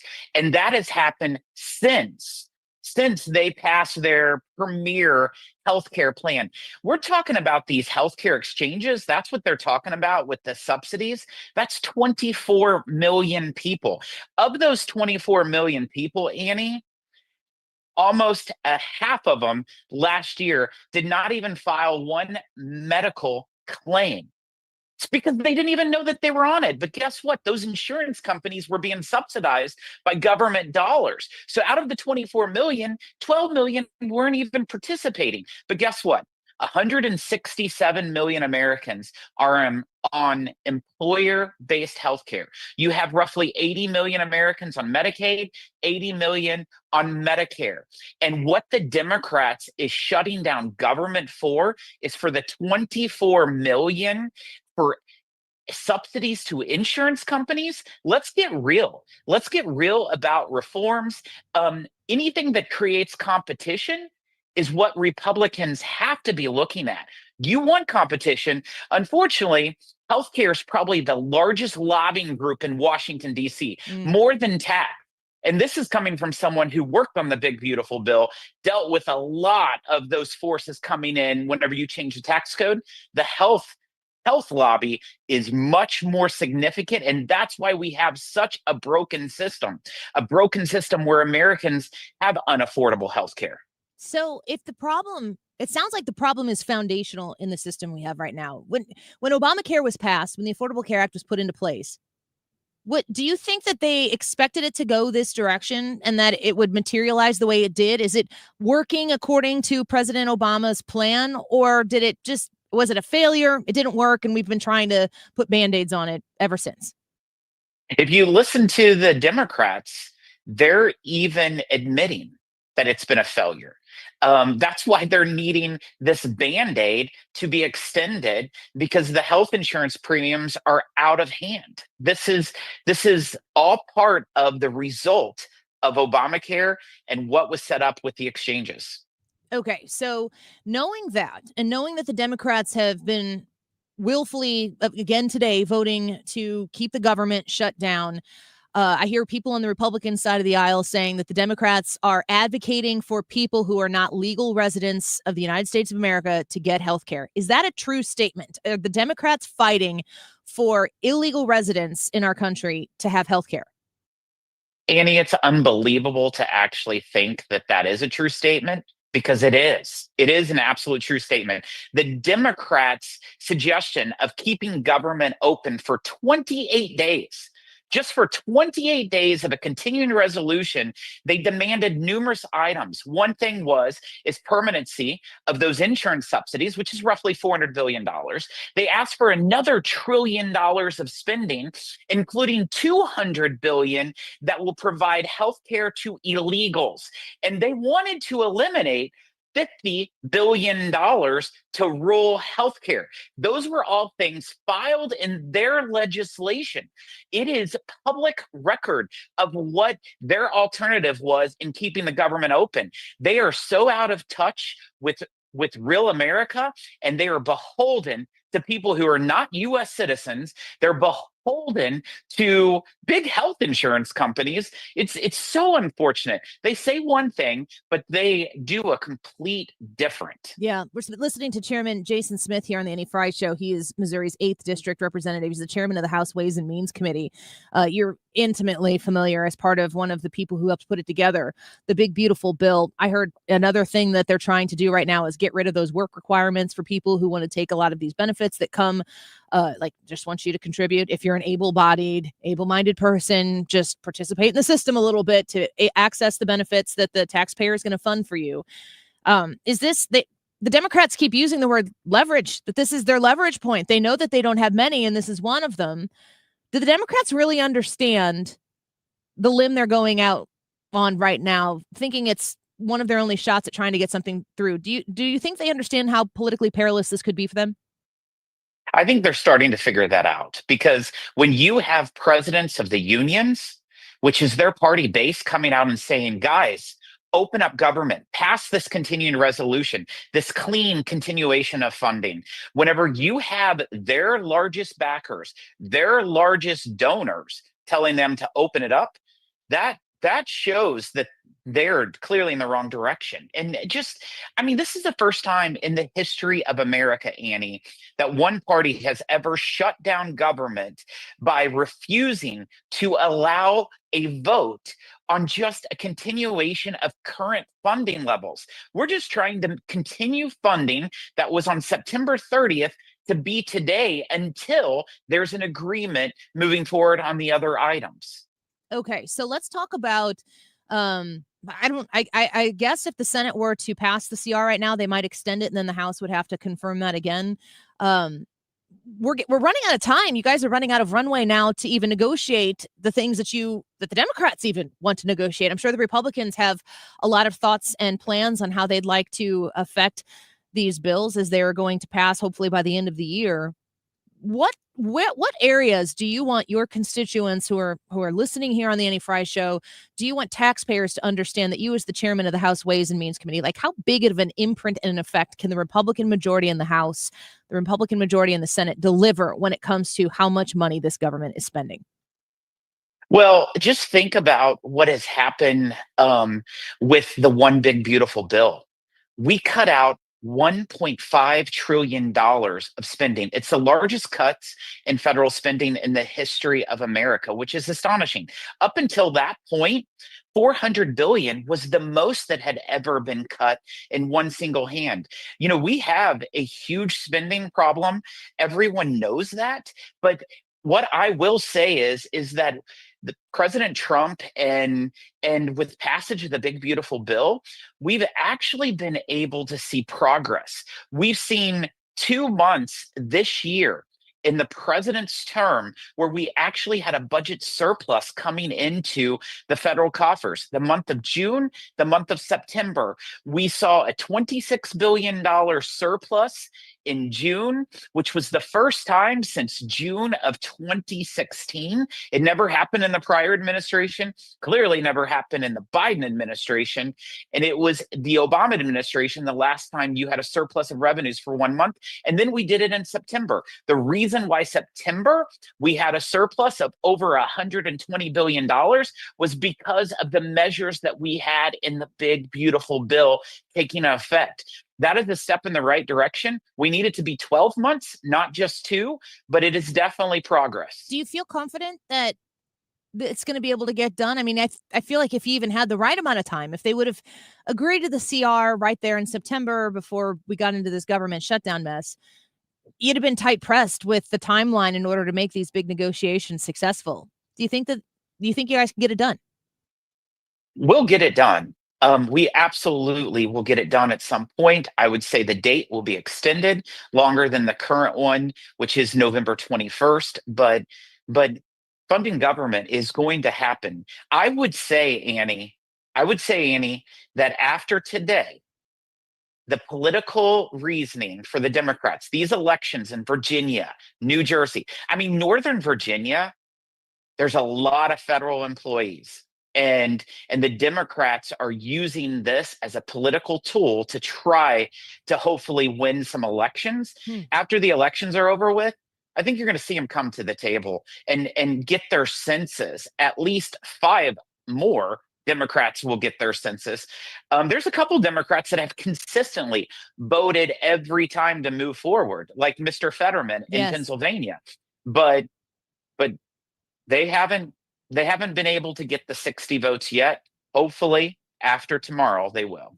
I wanted to ask you one last question before we let you go, and it's about the SNAP benefits, the trajectory of how we've seen people who are receiving these taxpayer-funded benefits. There are certainly people listening in your district and in our listening area right now who are relying deeply on putting food on their table with this program. It's an important program, but it does seem that maybe it's been abused a bit. Is somebody looking into this to refine the way that those SNAP benefits, once they are being disseminated again to the people who need them, to make sure that everybody who is on it actually does need it and qualify for it? That's what government has to do at every front. You have to be looking at, is there any waste, fraud, and abuse in any program? There's 70 plus different federal welfare programs. And so all of them need to be addressed. Making sure illegals aren't receiving government assistance is, I think, pretty important. In our home state there, Annie, there's roughly 670,000 Missourians who are on the SNAP programs. I represent one of the poorest congressional districts in the nation, not just in the state of Missouri, but in the nation. And we have a lot of people that are struggling. But you know what? A lot of our folks, they refuse to even participate in SNAP that I represent because they're determined to provide for their family and not being reliant on government. We've seen that in numerous aspects, but SNAP is there to help those who need help. I come from a very poor family myself. Like my grandparents never had running water on the farm that I now call home. And so it's just a way of life that people have experienced, but neighbors helping neighbors, friends helping friends. That's how you get it through. That's exactly right. And we appreciate you, Chairman Jason Smith, for being with us today. You represent Missouri's 8th District, and we're always grateful for some of your time here on the Annie Fry Show. Thanks for talking with us today. Thank you, Annie. Of course. Come back soon. That is Chairman Jason Smith. The number I was trying to get from you that I didn't prep for that in this particular instance, but wasn't it like $3 billion a month that was being spent? And it went up to like 11 or 12 billion a month on SNAP. Yeah. COVID. I like mean, nationally. We've talked about this before, and I was trying to not look at my keyboard while I was talking to Jason Smith to get these numbers and type that to you, and I wasn't very good at it. Do you remember those numbers specifically? Yes, I do. The national number, the national monthly federal budget for SNAP food stamps before Biden was $4.6 billion. After Biden and after his term, they raised it so much that now it's around $11 billion. So more than double. Almost triple. Yeah, actually, I guess so. And when we say before Biden and after Biden, I'd like to know there's a very important understanding of when that number starts, because COVID is 2020, and that's when everything went cuckoo for Cocoa Puffs in government programs and subsidies, which we talked a lot with Jason Smith there about the healthcare subsidies. I can't stress enough, folks, how the Affordable Care Act made healthcare not more affordable. And then as the legislature realized that it was not working, they put government subsidies on top of a socialized healthcare-esque program that they implemented. They had to subsidize their subsidy because it wasn't functional. You know what you need to do? You need to repeal and replace. But I will say this as well right now. I don't know what they're going to replace it with. You have to have a better solution than the current devil you know. People can't not have health care. Right. And that was the whole goal, was with Obamacare, was get as many people onto the government healthcare, or at least through the government, that the government was having more and more control over it. And then try to add socialized healthcare. They haven't been able to do that yet. So we're stuck with this crappy system right now. Yeah. And you know what it makes me feel like? Cory Booker looking like this. On the radio, you're like, what? You and me, Cory. Everybody who's listening knows what Cory Booker face I'm talking about. Cory Booker face. He's got the angry eyebrows on. The CBF is strong with this one. This is exactly how I feel. Cory Booker and I, you and I together, man, soulmates here with that facial expression when it comes to how government is handling its business. Details are a little sketchy and different. Yeah. But we meet together with these eyes and these lips that are like looking like they're about to go. I want you two to have a stare off with that face. No, I think I'm going to lose. And I want that to be on video. The only reason, like, I don't like to like tease people for the way they look, and I'm not really, I kind of am teasing him for the way he looks. Well, just in that freeze frame. But the problem is that Cory, go find the freeze frames of my face that exist on the internet. I'm going to lose that battle every single day. So I'm going to humble myself in that regard. But Cory Booker takes Cory Booker way too seriously. So we got to like bring it down. Bring it down. Look at that face. All right, let's take a quick break. We'll be right back. Don't go away. Baby, I can never tell. How do you sleep so well? You keep telling me to live right, to go to bed before the daylight, but then you wake up for the sunrise. You know you don't gotta pretend, baby, now and then. I want to talk to you about Lutheran education, and with 34 elementary schools in the bi-state region, a Lutheran education might be something you want to consider. I want to also talk to you folks who have been blessed by Lutheran education. Maybe not even here. Maybe you're from around the country and you found yourself here in the St. Louis area and you found 97.1. That's pretty awesome. But you know that a Lutheran education has been valuable to you, yourself, to your family, to your children, to your grandchildren, and you want to make that possible for someone else. Did you know that you can donate to scholarship funds through LISA, L-E-S-A, lisastl.org to learn more. And the Annie Fry Show has an endowed scholarship, which the last number I got was over $27,000, that is going to provide help make possible a Lutheran education for kids around this area. Why not be a part of that, especially as you are wrapping up the year, maybe looking to make a few charitable donations? Would you consider doing that to the Annie Fry Show scholarship? I think it's a great opportunity to provide an alternative to a lot of the education systems that we may be forced into due to our zip code. It's affordable, it's accessible, and it's available online at lisastl.org. It's an annual tradition, the Florissant Veterans Day Parade at 1 p.m. on Sunday, November 9th. Come out and show your support as we salute the brave men and women who serve our nation. Details and parade route at 971talk.com/events. Hi, I'm Bob Kershaw with Retirement Advisory Group. Are you worried about market volatility? Are you concerned your money won't last you through retirement? Hi, I'm Tammy Kershaw, and as a family-owned business, we are committed to protecting your retirement, whether you're nearing retirement or already retired. We have a lot of folks that aren't aware of all the new investment choices that are available, which give you growth and protection from losses at the same time. Are you aware of all the fees that you are currently paying? We can show you how to avoid those fees. So come in now for your free retirement review and get a second opinion on your retirement plan. And just for coming in, you'll get a copy of our latest edition book, Your Key to a Worry-Free Retirement. Let us show you how to retire with confidence. We are proud to say we haven't lost a penny of our clients' money in 39 years, and we won't lose a penny of yours either. Let our family help your family. Call us now at 314-993-9494 or go online to retirementkey.com. That's retirementkey.com. No need to get technical on heating and cooling. We all want our houses to cool, correct? When it's heating season, we want them to heat, correct? There's not much more to it than that, but I can give you some pointers and tips on the efficiencies, meaning the efficiencies of your house, what you can do to make your house more efficient, and then deciding on what system to purchase, therefore maximizing every single dollar you spent for a furnace and air conditioner. Not spending maximum dollars on a furnace and air conditioner because you're told of an efficiency rating, and that's it. So again, a common sense approach. When you start getting prices for any furnace and air conditioners, call me. It's one easy number, Missouri and Illinois. Again, Missouri and Illinois, the only number, 314-293-2600. Again, that's 314-293-2600, or on the internet, it is bartinman.com. That's Bart with a B, Inman with an I.com. God bless. YouTube live chat poll today. Will a Republican upset a Democrat in today's marquee elections? Yes, today is election day. So if you have local elections near you, definitely vote. But the marquee elections is the one we're asking you about.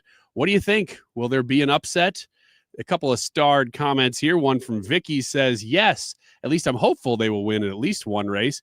Betsy says, I'm with Vicky, and I choose yes. And Lori says, I'm with Betsy. No, I just added that. She said, I believe so, considering all that Trump has done since being in office. So there's a bunch of yeses. What do you think? Will a Republican upset a Democrat in today's marquee elections? It is 1:49. This time check is sponsored by Jerry Kelly Heating, Air Conditioning, Electrical, and Plumbing. It's time for a $98 furnace tune-up. You're listening to the Annie Fry Show on 97.1 FM Talk, St. Louis Conservative.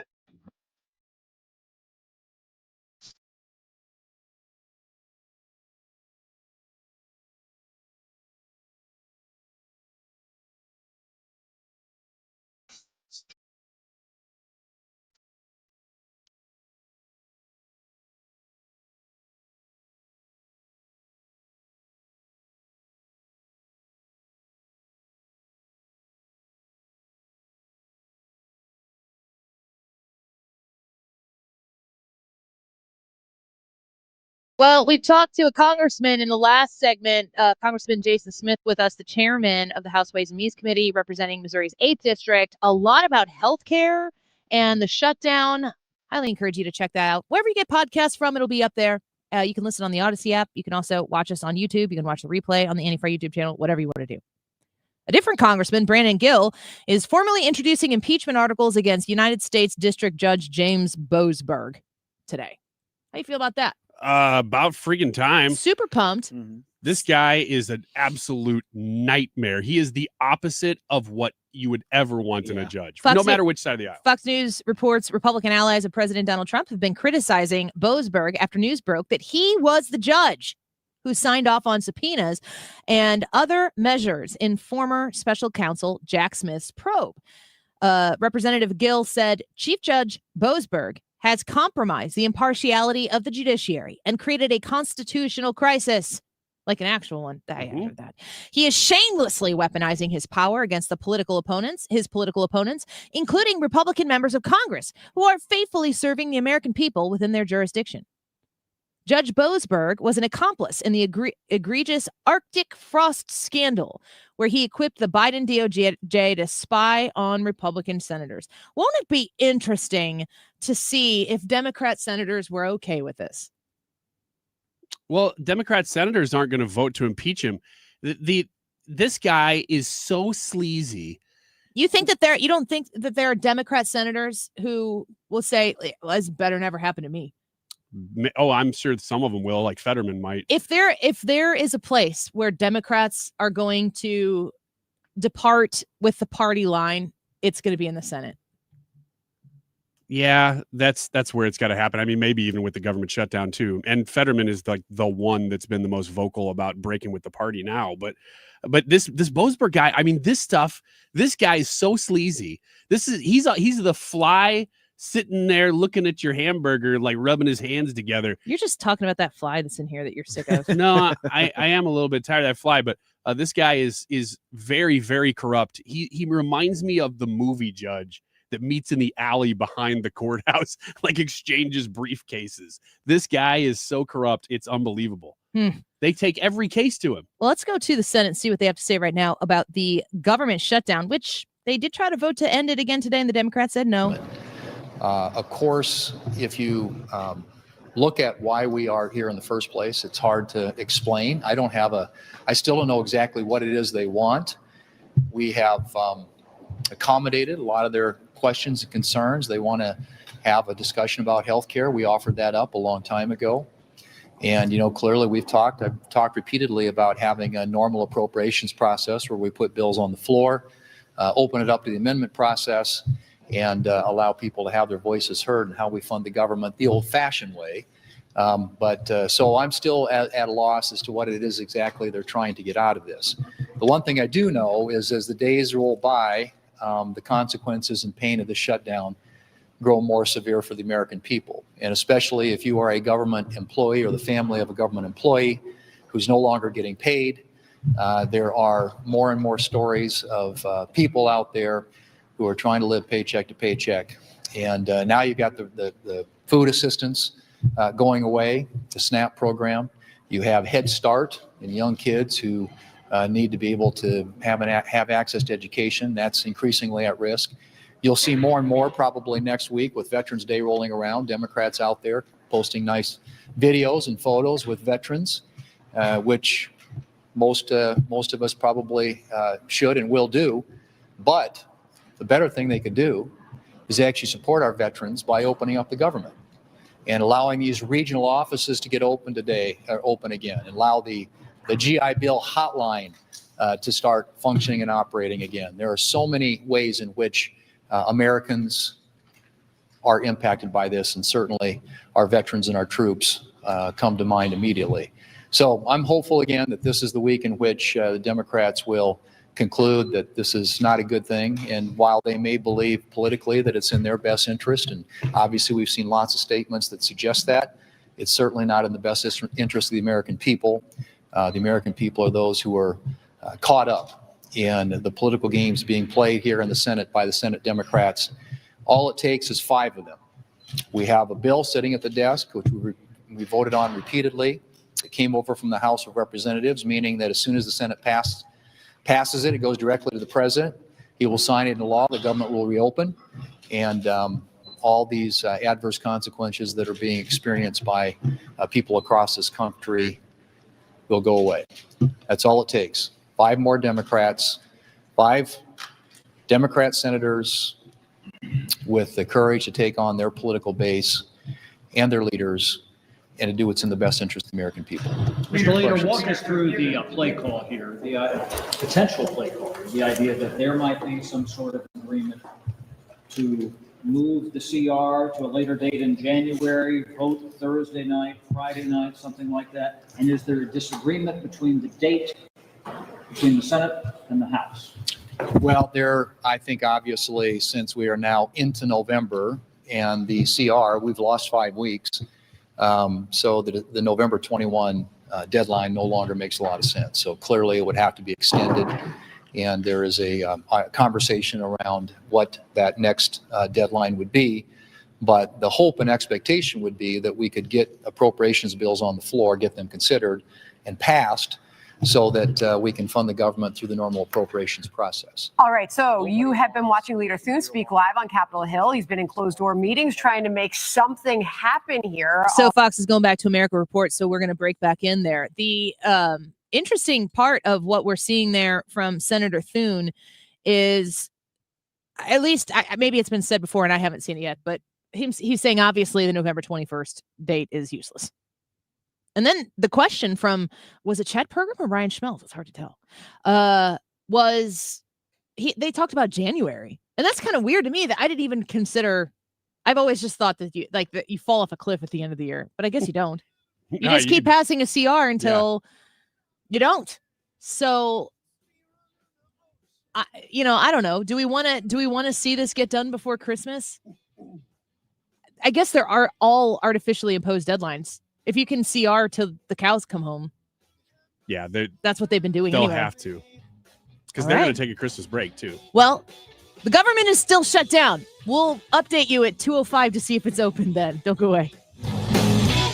If you suffer from burning, tingling, or numb feet, pay special attention as we discuss neuropathy with Dr. Patton, DC. Doctor, what is neuropathy? Peripheral neuropathy is nerve damage to the feet and legs. What are the symptoms? The symptoms are numbness, burning, tingling, pain, and loss of balance. Is neuropathy treatable? It's absolutely treatable, and we have amazing results. If you have burning, tingling, numbness, coldness in your feet or hands or balance issues, call us at Comprehensive Integrated Health today for a nerve damage screening. The screening will tell if you're at risk for serious complications and if you're a candidate for our cutting-edge treatment program. Don't wait until your symptoms are so severe nothing can be done. End-stage neuropathy leaves people confined to walkers, wheelchairs, and even amputations. The first 10 callers will receive a free nerve damage screening. Call 636-538-5188. That's 636-538-5188 for your free nerve damage screening. 636-538-5188. Michael's Flooring Outlet is online at igotfloored.com. Have you shopped for flooring lately? Are you looking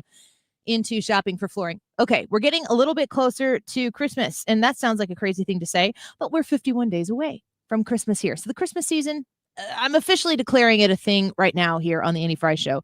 What does this have to do with Michael's? Well, a lot of couples that I know, including the one that I'm a part of, we buy things for the house for each other for Christmas. So like you get a couch, a nice new furniture in the living room, and instead of wrapping things up, you just go in together. Maybe flooring is the gift that you were thinking about investing in this holiday season. Well, Michael's Flooring Outlet is going to provide you the value that you need. They're going to provide you the products that you've been looking for. That Techwood Plus line of beautiful flooring, clean lines, wide planks, the whole deal for your home at a great price as well. They have 3 locations across the St. Louis area. They serve both sides of the river, and you can find Michael's Flooring Outlet online right now at igotfloored.com. KFTK FM Florissant from the Kaufman Townsley St. Louis's Injury Lawyers Studio. Call 314-500-5000. That's 314-500-5000. All on the free Odyssey app.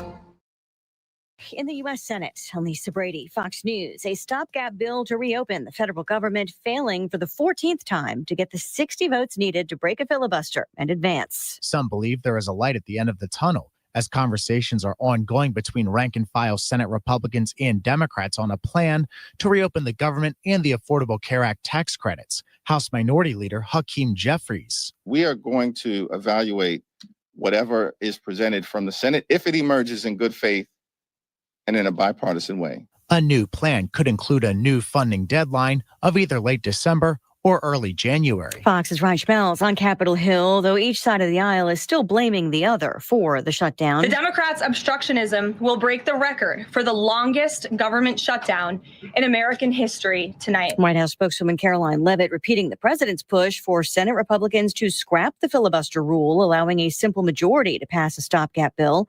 But some Republicans and the Senate Majority Leader remain concerned about what Democrats could do with the same move in the future. It's Election Day across America, with the race for New York City mayor among those in the spotlight. The most interesting thing, I think, by being out on the campaign trail so far, you guys, is by talking to everybody. It's not just New Yorkers that are talking about this race. It's the president of the United States. Former governor, though, of New York is working to close his gap on 34-year-old Zoran Mamdani, the self-proclaimed Democratic Socialist. Fox's Alexis McAdams. Mamdani has said he won't be intimidated by the president, who calls him a communist. In addition to former Governor Andrew Cuomo running as an independent, Republican Curtis Sliwa still in the race. Current Mayor Eric Adams dropped his independent run in September. The Israeli military just confirming the remains of another hostage turned over by Hamas, adding to 20 returned so far. America is listening to Fox News. Hey, can you blow up some balloons for Jack's party? I can't. I'm so congested. You need Sinex Severe from Vicks. Sinex Severe Nasal Spray. Yeah, just Sinex. Breathe. Sinex Severe instantly relieves nasal congestion and works 6 times faster than nasal decongestant tablets. The 12 hours of relief allow you to get back to the moments that matter without congestion. Daddy, we need more balloons. On it! Try Sinex Severe from Vicks. Just Sinex. Breathe. Use as directed. Oh, how's that flu, babe? Did you take Dayquil Intense Flu yet? Nah, I got this. Ugh, okay, I don't got this. You stay on the couch, and I'll grab the Dayquil. Undo your flu symptoms with Dayquil Intense Flu. Dayquil Intense Flu provides powerful relief of your flu symptoms. I'm ready for that to-do list. Wow, you do got this. Dayquil Intense Flu. The daytime coughing, aching, fever, under your flu, medicine. Use as directed, keep out of reach of children. Air Comfort Service, heating, cooling, and insulation. Weather. Delightful weather in play as we go through our Tuesday afternoon. Partly to mostly sunny skies. Let's top it out at about 71. That will happen about 2 o'clock in the afternoon. Tonight, partly cloudy skies, only dropping back to 55, so it's warmer. Wednesday, sunny and nice, 73. Thursday, sunny and 69. Colder weather coming for the weekend. This is 97.1 FM Talk. Chief Meteorologist Dave Murray. The Annie Fry Show is sponsored by Air Comfort Service Heating, Cooling, and Insulation. Time to get ready for cold weather and schedule your heating system check. Get not just your heating system, but your entire HVAC system checked for $19 a month with the Preferred Partner Plan. Visit aircomfortservice.com. Annie Fry, Ryan Wiggins, Brad Ray. That's us. That's right. Gotta love this American ride. What do you want from me? I'm not America's sweetheart. For goodness sake, kid. Keep your voice down. Your father's listening to the radio. I'm not America's sweetheart. This is the Annie Fry Show on 97.1 FM Talk. Well, 2 o'clock on a Tuesday afternoon at 2:30, we are going to do our Tuesday segment of X's and Y's, where we talk about the difference between boys and girls, and we really solve problems. Wouldn't you say? No, I think we create more problems than we solve, for sure. Usually more entertaining for the folks at home. Yep. I was thinking we would do text line today for questions that people might want to ask in X's and Y's. How do you feel about that? That sounds great. So here's how this works. Brad, can you give me off the top of your head, or do you have a question for later? Yeah, I do. Let me pull it up here real quick. Brad's are always really specific. Yeah. He's like, okay, on Wednesdays. So like, here's my question. And are there items that are quote unquote designed for women, like razor blades and stuff like that, stuff that both sexes would use, but they're designed for women? Just kidding. Yeah. That are actually helpful in their design for women, or are they just pink and more expensive? Okay. So that is a question that Brad has that he wants the female perspective on. Ryan, do you have any questions or can you remember any that you've asked that you particularly enjoyed over the course of us doing this segment where you really wanted to know, like, what are ladies really doing or thinking? The one that I asked either last week or the week before that I think generated quite a bit of discussion is, are there any professions that are considered sexier than others to the opposite sex? Like, there's like co-host, like, yeah, broadcaster. I mean, yeah, you're not first chair, but Yeah. second chair. It's probably attracted to a feminist. But you're still on the radio, which is like super cool. So if you would like to text us a question that you'd like the boys to answer or myself to answer, and I just basically speak for women, which is, I'm so sorry for that, ladies. Here's what you could do. You're going to text us at this number, text the question, and we will try to answer as many of them. Sometimes when we do this, we get a ton of them. So make your question good, make it brief. And if you want us to say your name on the air, give us your first name in the text message. 314-241-9797. 314-241-9797. Text us your questions for X's and Y's. We'll get to those in about 25 minutes. Have you guys heard of this Gold's Gym situation, I think in Los Angeles, with this woman who was working out in a Gold's Gym, and she was naked in the locker room, and an individual came in who identified as a woman and like was just in there with her, and she yelled at him. She kind of threw a fit, as I do not blame her at all, and she got her membership got canceled. Yes. Yeah, I've heard it. What parts of this story have you heard? Like, what is stuck out to you? I get it. Shouldn't have said it that way. X's and Y's is at 2:30, guys. What among this story kind of like peeks out is what you're asking. I would say that what I know is what you said, and then plus I've seen the video of her kind of chewing out the front desk and saying, how could you have revoked my membership over this? And that's it. Brad? Yeah, I saw the video of her.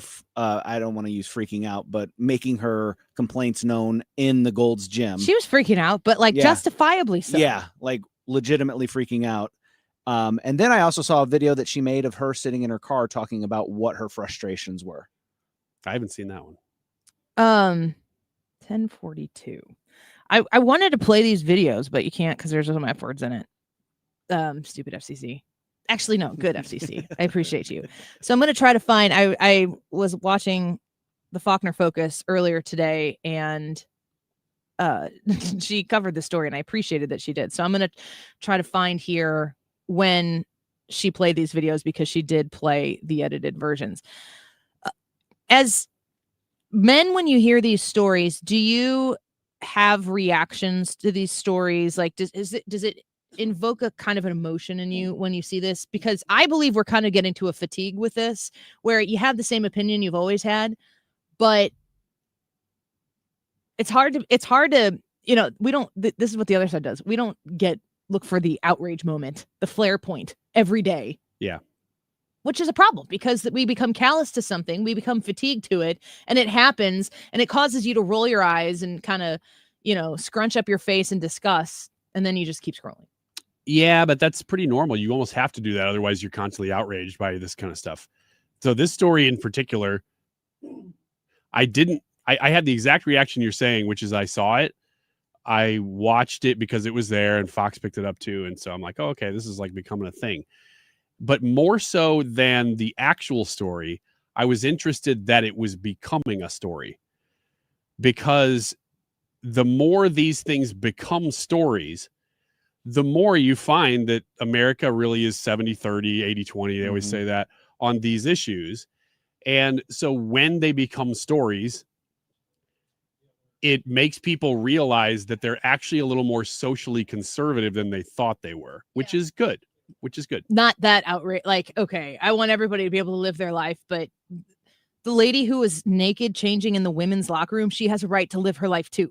And not lose her gym membership. Here, thank you to Harris Faulkner and the Faulkner Focus for covering this story and doing it in a way that allows us to. That's where I saw it. Yeah, here. Series of viral videos, again raising concerns and conversation about protecting women's only spaces. A woman in California says her gym has revoked her membership after she expressed outrage over a man in the women's locker room.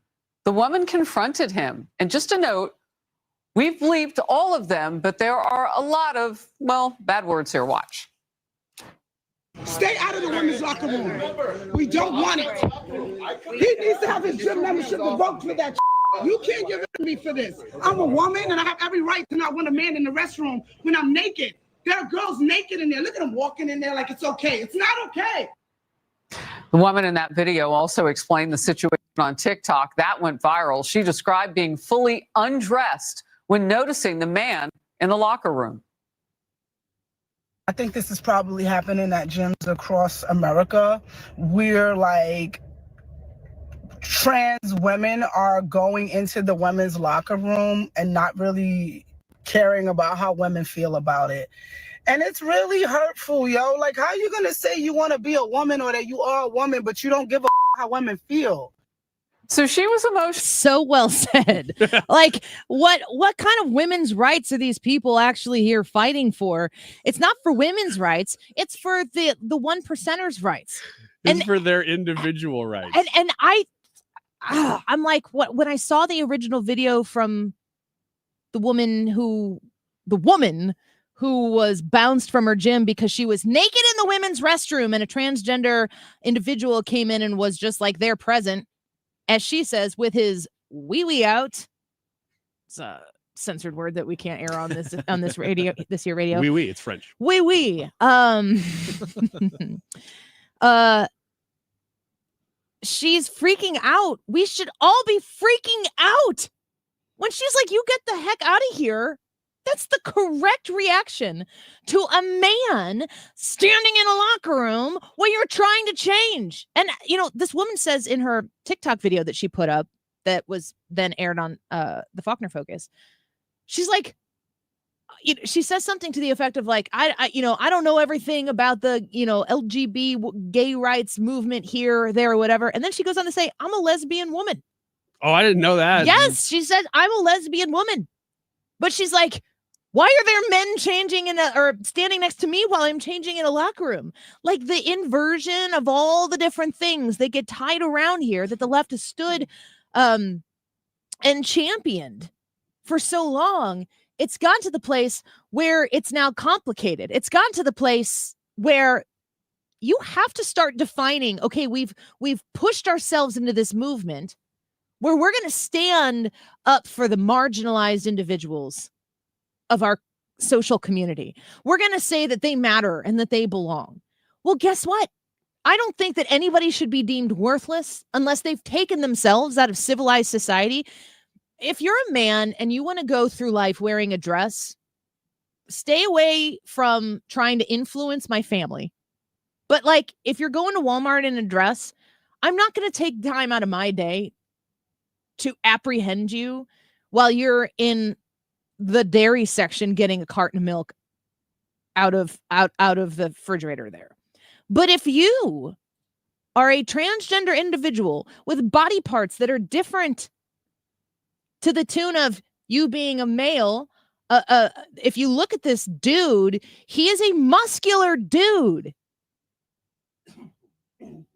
with a penis inside a locker room with women, and likely young women. That is not a safe environment. The other thing that she says towards the end of her TikTok video, the woman who got bounced, and I mean, like, on her way out, she made a scene. So they might say, Gold's Gym might say, well, you made a scene on your way out. She should make a scene because you didn't handle your business to protect your clients. She says out there, like, she's out in the open. She's like, there was a man with his wee-wee out while I was naked in the locker room, and Gold's Gym is taking away my membership, not his. And he's in the locker room right now. He's in there right now. I just think you all should know that is the appropriate response when an entity like Gold's Gym or any business is willing to permit that. The public should know that that business is okay with that behavior. Then the public gets to react and say, well, I absolutely love that. I'm going to go to Gold's Gym now because I support that. And the converse, which is to say, you canceled hers, I'm canceling mine, and I'm going down to 24-hour fitness or whatever it happens to be next. I don't know. I don't know what 24-hour fitness stands for. And they're like, get my name out your mouth. Slap. Don't bring me inside of this story. There has to be a level of outrage. I was refreshed that she was incensed. That there is such a common understanding, a common sense position to take on wee-wees in the ladies' locker room while women are naked. And she's looking around like, this is crazy, right? This is crazy. And Gold Gym's like, we're going to have to ask you to leave. And you're like, that's right. You should ask him to leave. And they're like, no, you. And you're like, what the bleep? That is the right reaction. We need more loud words. This is the kind of stuff that guys would talk about when we were in high school as a joke. Like, oh, what if you just walked into the girls' locker room completely? And it's like, pulled your pants down, like nobody would actually ever do that. And now not only are guys actually doing it, but people are like, that's good. That's brave. How brave of you. The most offensive thing to this, and I understand what you're saying, and there is irony there, but it's really what is women are actually experiencing. Like, do you know? Listen, folks, if my daughter, my 13-year-old daughter, is ever the gym that we belong to, if she were ever changing in that gym women's locker room and a man with a penis was in there with her at the same time and I came in on it, I would be done with this radio show. It's a very serious situation. And the thing that I hear, oh my gosh, this makes me so crazy. The thing that I hear is like, unless he is using his penis in some sort of assault on her, that she should just go about her day. Let me just add that I don't like seeing dudes' penises in the guys' changing room.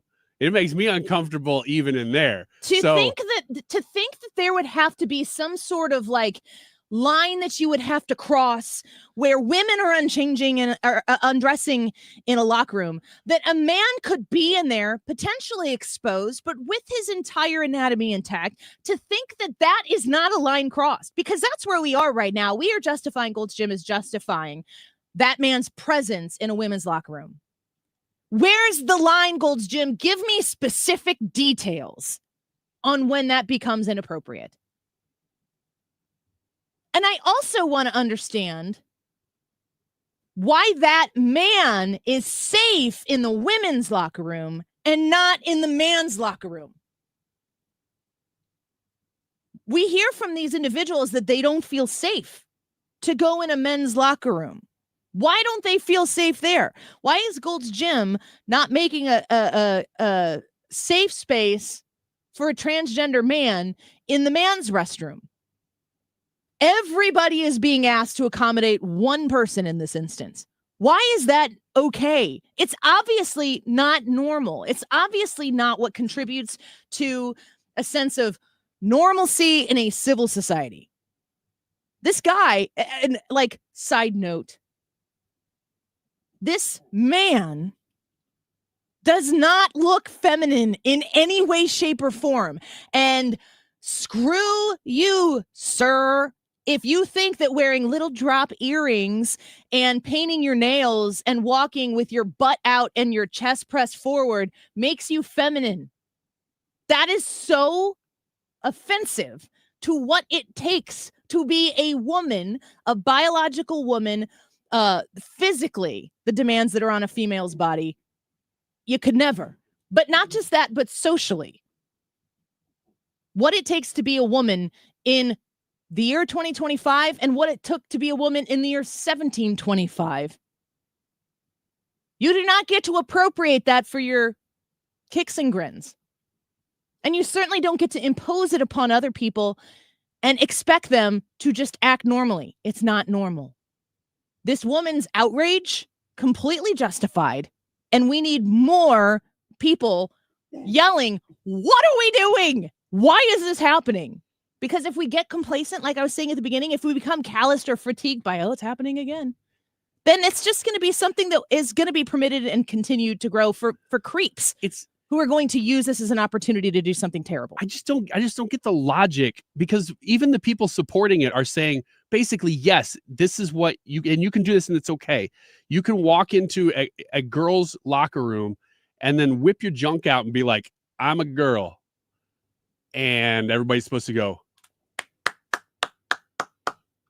thank you for being brave. Well, I'm a girl in my heart, but not in my groin. It's what this woman did. What she did was brave. And she didn't stand for it. She didn't stand there and think, oh, if I say something, people are going to think I'm a hateful person. She's not a hateful person. She just wants to change her clothes after she's worked out. By the way, she's ripped. I think she could have maybe taken that, man. She was stacked. And she's sitting there working out. She probably looks like a person who probably frequents Gold's Gym quite a lot. Not anymore. We'll see if Gold's Gym changes course. Quick break and come back with Ethan for Ethan Sports and Local. And at 2:30, we're going to do X's and Y's, where we ask questions across those gender lines, boundaries, if you will, if they even exist anymore. What's the difference between boys and girls? If you've got a question you want us to field here on the show, text us at 314-241-9797. 314-241-9797. Include your name if you want us to read it on the air. We'll be right back with Ethan. Don't go away. Like Cleopatra, Joan of Arc, or Aphrodite.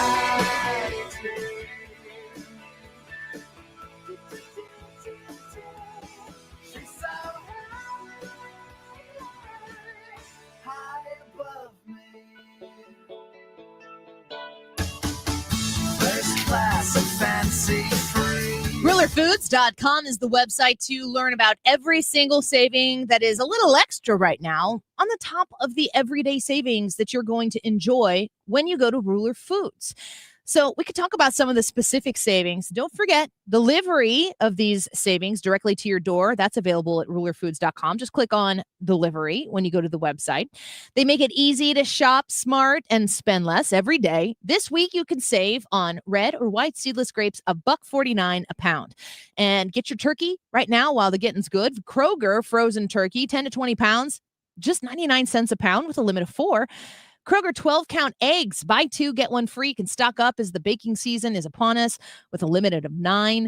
And avocados, 69 cents each. Put out some guacamole for the friends and family as they come over as you decorate. Those avocados are absolutely fresh and delicious. You can shop smart and spend less when you save more at Ruler Foods. Find them online right now at rulerfoods.com. There's a lot on the line in divorce. This is Joe Cordell of Cordell & Cordell, the largest family law firm in the country, with over 35 years of helping clients navigate divorce. Divorce touches all areas of your life: your home, savings, retirement, and of course, kids. So when you find yourself facing divorce, you need a partner you can count on. If you are facing divorce, contact Cordell & Cordell today at 1-855-GET-LEGAL. The choice of a lawyer is an important decision and should not be based solely upon advertisements. 600 Kelwood, St. Louis. You're listening to Leaf Filter Radio, and the guru of gutter protection himself, Chris Coonahan, is here to take your most pressing leaf-related questions. Hey, everybody, Chris here. I understand we have Ron on the line. Ron, where are you calling from? Uh-oh. Ron, are you calling from a ladder? Well, I was. I wanted to ask Chris what I need to do to get my gutters ready to have leaf filter installed. Oh, Ron, you don't have to do anything. A Leaf Filter Trusted Pro will come out and clean out your gutters, realign and seal your gutters, and install Leaf Filter, America's #1 gutter protection system. So I didn't need to get on this ladder? Ron, Leaf Filter Trusted Pros are in your neighborhood and ready to help. Just visit leaffilter.com/radio to schedule your free gutter inspection and get up to 30% off. Thank goodness. What was that site? To get this special radio offer, go to leaffilter.com/radio for your free gutter inspection today and get up to 30% off. That's leaffilter.com/radio for up to 30% off. leaffilter.com/radio. See representative for warranty details. Swapping out your tires? There's nothing like it. With eBay, you can find the feel you're looking for, from smooth highway rides to grip for rough terrain. Get all the tires you need at prices you'll love. eBay, things people love. Smart talk, strong values. This is the Annie Fry Show on 97.1 FM Talk. Hold up. Check it out. Mega Muffins, mostly manic musings. All right. Manic. Feel like more and more every day I kind of just look at you, give you a little dirty glare after hearing the different names you've come up for. Yeah, there's a lot of dirty in your eyes. Excuse me? What? Do you mean to leave? You heard me. Can we not? Mega Muffins. Go ahead, Mega. If people want to text us at 314-241-9797, you can ask us questions like, why are men like this? Yeah, but you have to timestamp it and then tell us what we were talking about, because by the time we get to it, Just be specific. Yeah, that way we can explain ourselves a little bit. 314-241-9797. AC/DC, if you haven't heard it in our promotions yet, is coming to St. Louis. They will be at the Dome at America's Center on September 8th of next year, 2026. And I believe, Ryan, correct me if I'm wrong, Mark Cox is giving away tickets all week. Yes, he is. Morning show every day, starting today through Friday. All right, there you go. And I'm trying to think if I could name an AC/DC song. Oh, come on. If I had Annie. it. No, listen, I know a lot of songs by AC/DC, but I don't know that I know. Hold on a second. I'm Googling them to see if I can come up with You're one. going to know at least like 5 of them. No, I already Googled one and I was wrong. It was a White Snake song. What was it? What song were you thinking of? Oh, crap. That's not it either. Here I go again. Yeah, that's not that. Shut up. That song does not belong in the ACD I love catalog. rock and roll. I just got a woman singing. That's Joan Jett. Oh, man. Don't tell me. There's just Stairway to Heaven. No, I know that. Okay. Stop it. Da-na-na. Don't tell me. I'm gonna come up with one of my own. Okay, fine. Are you thinking right now, or am I supposed to keep talking while you think? Mm-hmm.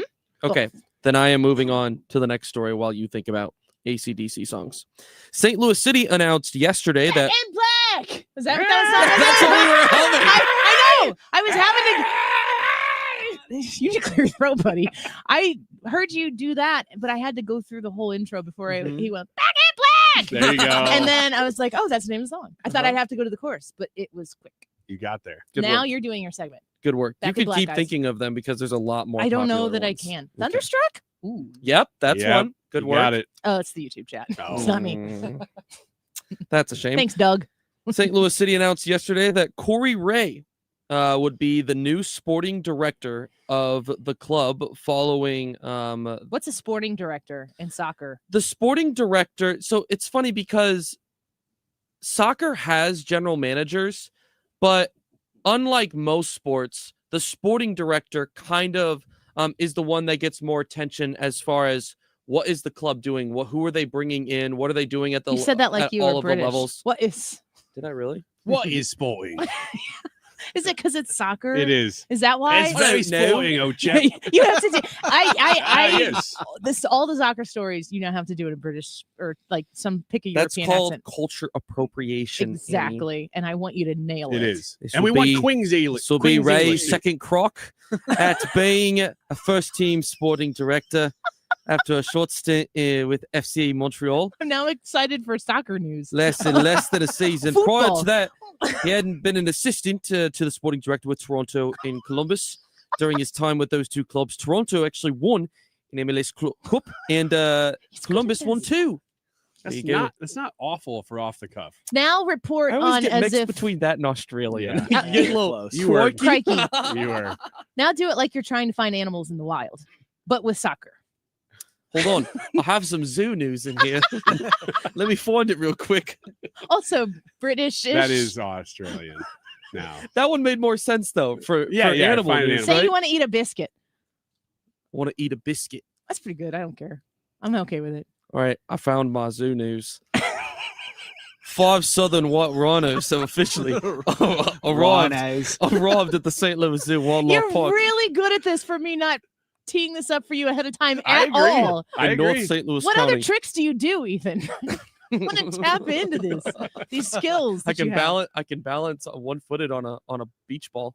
Do that while you're talking like this. Well, we don't have a beach ball. I Must be a will strong get 'em. beach ball. Is that a fat joke? I mean, it's just sort of a grown man joke. White rhinos. That's the secret. White rhinos. The white rhinos, once a nearly extinct species, mark a major milestone for St. Louis Zoo officials. As the world's second largest land animal, the winos at Wildcat Park Winos? weigh in Winos. at between 4,000 and 5,300 pounds.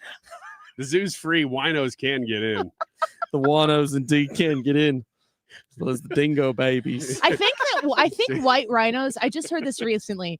White rhinos. They're not actually white, but wherever white rhinos are from. Does that story say where they're actually like native? Let me take a quick gander here. Whatever the Caucasian derelict, rhinos. the dialect of where they're from. The word they're wide. This rhinos. says their native land is Southern Africa. I think that's correct because that's where they are in the Kilimanjaro safari at Animal Kingdom. But they're not actually white. But when they were talked about, people were saying they were wide. They distinguished them as wide rhinos, but it sounded like white rhinos, and that's how they became white rhinos. Interesting. Everything I know about animals, I learned on the Kilimanjaro safari.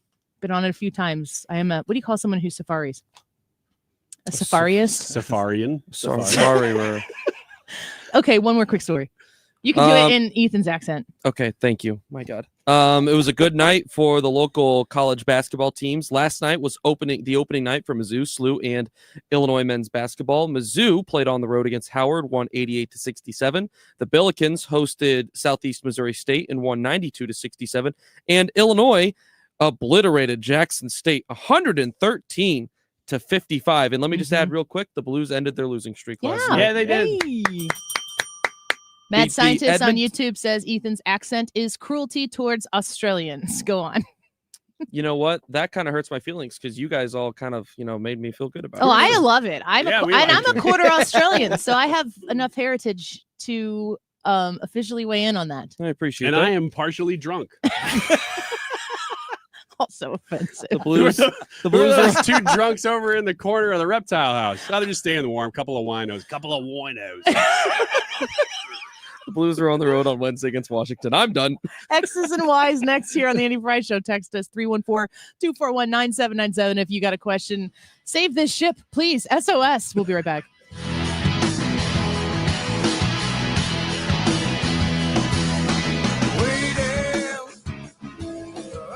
Now that we're getting older, we've been putting more thought into maintaining our health. We knew the water we drink every day could be filled with contaminants. So we called Leaf Home Water Solutions. they came to our home and did a free water test and gave us the analysis right away. We were shocked at what we saw. They found heavy metals like iron and copper. Our own tap water was putting our health at risk, but Leaf Home Water Solutions made it easy to get safer water from every tap and hose. A whole home solution. They have more than 250 product combinations and designed a system that fits our needs and budget. The installation took less than a day. With Leaf Home Water Solutions, our water is safer and healthier. When we drink, when we cook, when we shower, even when we garden. We feel better about our health. Thanks to Leaf Home Water Solutions. Schedule your free home water test today at leafhome.com/free and save 15% on all home water treatment systems. That's leafhome.com/free for your free home water test and 15% off. leafhome.com/free. Great news. Corel Roofing is going to partner with Sergeant Sparkles to install Christmas lighting on your home this year. Mark Cox here. Who better to get up on your roof to install lights than a roofing company? But wait, there's more. While they're up there, if they see some minor damage or an issue that needs attention, they're going to do that minor repair at no charge to get you through the winter. That provides pretty amazing value to get a small problem fixed at no charge while you get ready for the Christmas season. Now's also a good time for that full roof inspection. If you didn't get around to getting your roof inspected after the storms earlier this year, this is the time to schedule that. Even if the weather's too cold to have the roof replaced, you will be first on the list when warmer weather comes around in early spring. Call Curtis at Corel Roofing. Schedule your Christmas light installation and your roof inspection right now. That's 314-222-9529 or CorelRoofingCo.com. What's up? It's Draymond Green. I'm back for my 14th NBA season, and my podcast, The Draymond Green Show, is back too. This season, I'm breaking down games, reacting to the biggest NBA stories, and sitting down with teammates, rivals, and culture shapers. And trust me, I'm not holding back, on the court or on the mic. 2 new episodes every week. New segments, big conversations, real basketball talk for the real hoop heads. Listen to and follow The Draymond Green Show wherever you get your podcasts. We're back. We're better. Let's get it. Why do the national tax resolution firms need the tiny fine print at the bottom of all their TV ads? Hi, this is Lance Story with the Lance Story Law Firm. You don't hear fast-talking disclaimers in our ads because the claims we make are 100% transparent. The Lance Story Law Firm primarily focuses on one thing, IRS problems, and we're regulated by the Bar Association, and we have a AAA rating with the Better Business Bureau. IRS issues are serious legal issues. The Lance Story Law Firm has helped thousands of clients navigate the best resolution plans, and we tell you up front exactly how much it'll cost. Tax resolution law is all we do. So before you send money to some out-of-town, high-pressure salesperson, give us a call at the Lance Story Law Firm, located right here in St. Louis. Call today to schedule your free consultation with me, 314-260-6120, or visit LanceDruryLaw.com. The choice of a lawyer is an important decision and should not be based solely upon advertisements. Heidi Ricken Provost of Ricken Financial understands the importance of financial stability in your retirement plans. If there's something we can do to help benefit your financial future and provide more strength and stability in your retirement plan, that's exactly what we do here. And we do so on a complimentary basis. Call today, 314-207-6211 or online at rickenfinancial.com and join us for Kickin' with the Rickens, Sundays at 1 p.m. right here on 97.1 FM Talk. Investment advisor products and services made available through Impact Partnership Wealth, LLC, IPW, a registered investment advisor. The YouTube live chat poll is, will a Republican upset a Democrat in today's marquee elections? We're talking about Virginia elections. We're talking about the New York mayor. We're talking about the governor of New Jersey. Let us know what you think. If any Republican will upset a Democrat, because Democrats are favored really across the board in these elections. It is 2:36. This time check is sponsored by Jerry Kelly Heating, Air Conditioning, Electrical, and Plumbing. It's time for a $98 furnace tune-up. From the gateway to the airwaves. 97.1 FM Talk. St. Louis Conservative. X's and Y's.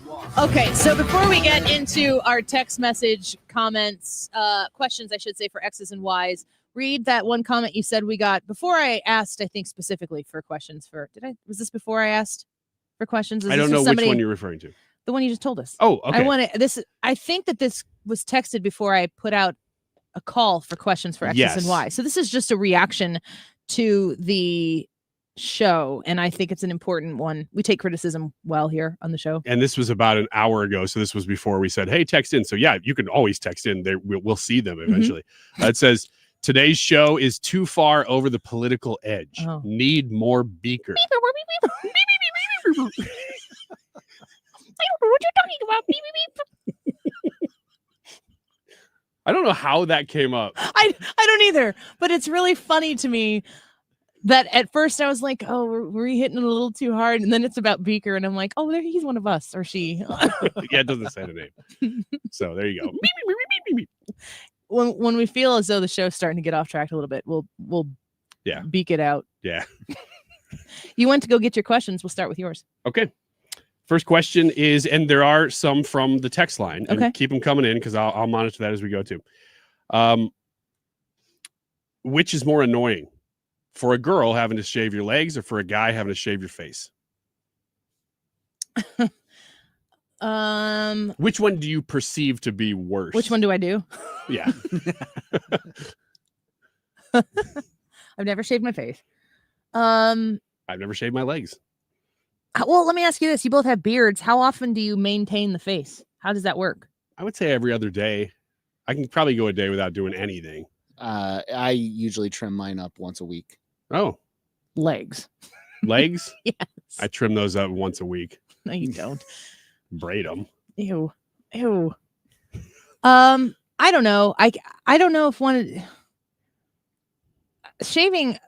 I do not have a shower that is conducive for leg shaving because we have in my husband and my bathroom. It's a shower stall and it's small, and I don't have anywhere to put my leg up other than like just all the way up on the wall, which I still can do, and that's great. Couldn't do it when I was pregnant, but the nicks and cuts that can come in, but guys get nicks and cuts too. So it's not particular. I would say more with the frequency of having to do it is what I'm asking. Yeah. I mean, 3 times a week, but I would also say that women are really excited for winter to set in because your legs are less out. That's kind of what I was saying, is that guys can just leave a beard, but if you don't leave a beard, then you do have to do something every day, pretty much almost daily. Yeah. But if you are a girl, you can wear pants. You don't have to wear pants only in the winter either. You can wear pants in the summer. But it's not, shaving legs is not just for appearances. You don't want to have hairy, like girls don't want to have hairy legs. Joe Biden did. That was not a girl whose legs he was touching in the pool. But he did.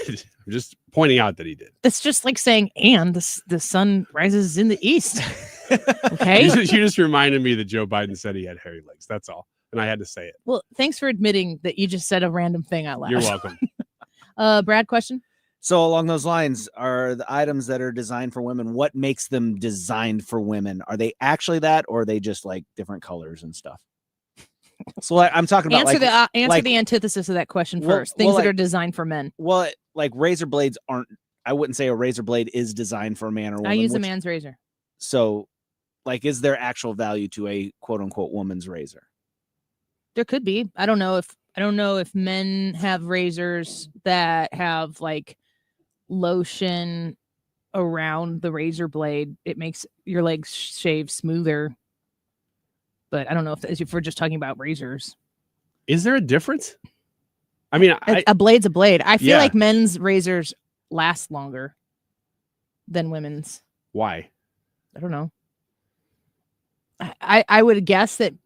I mean, for every woman, it would be different. Like the leg hair from woman to woman to woman is going to be more coarse on some and less coarse on others.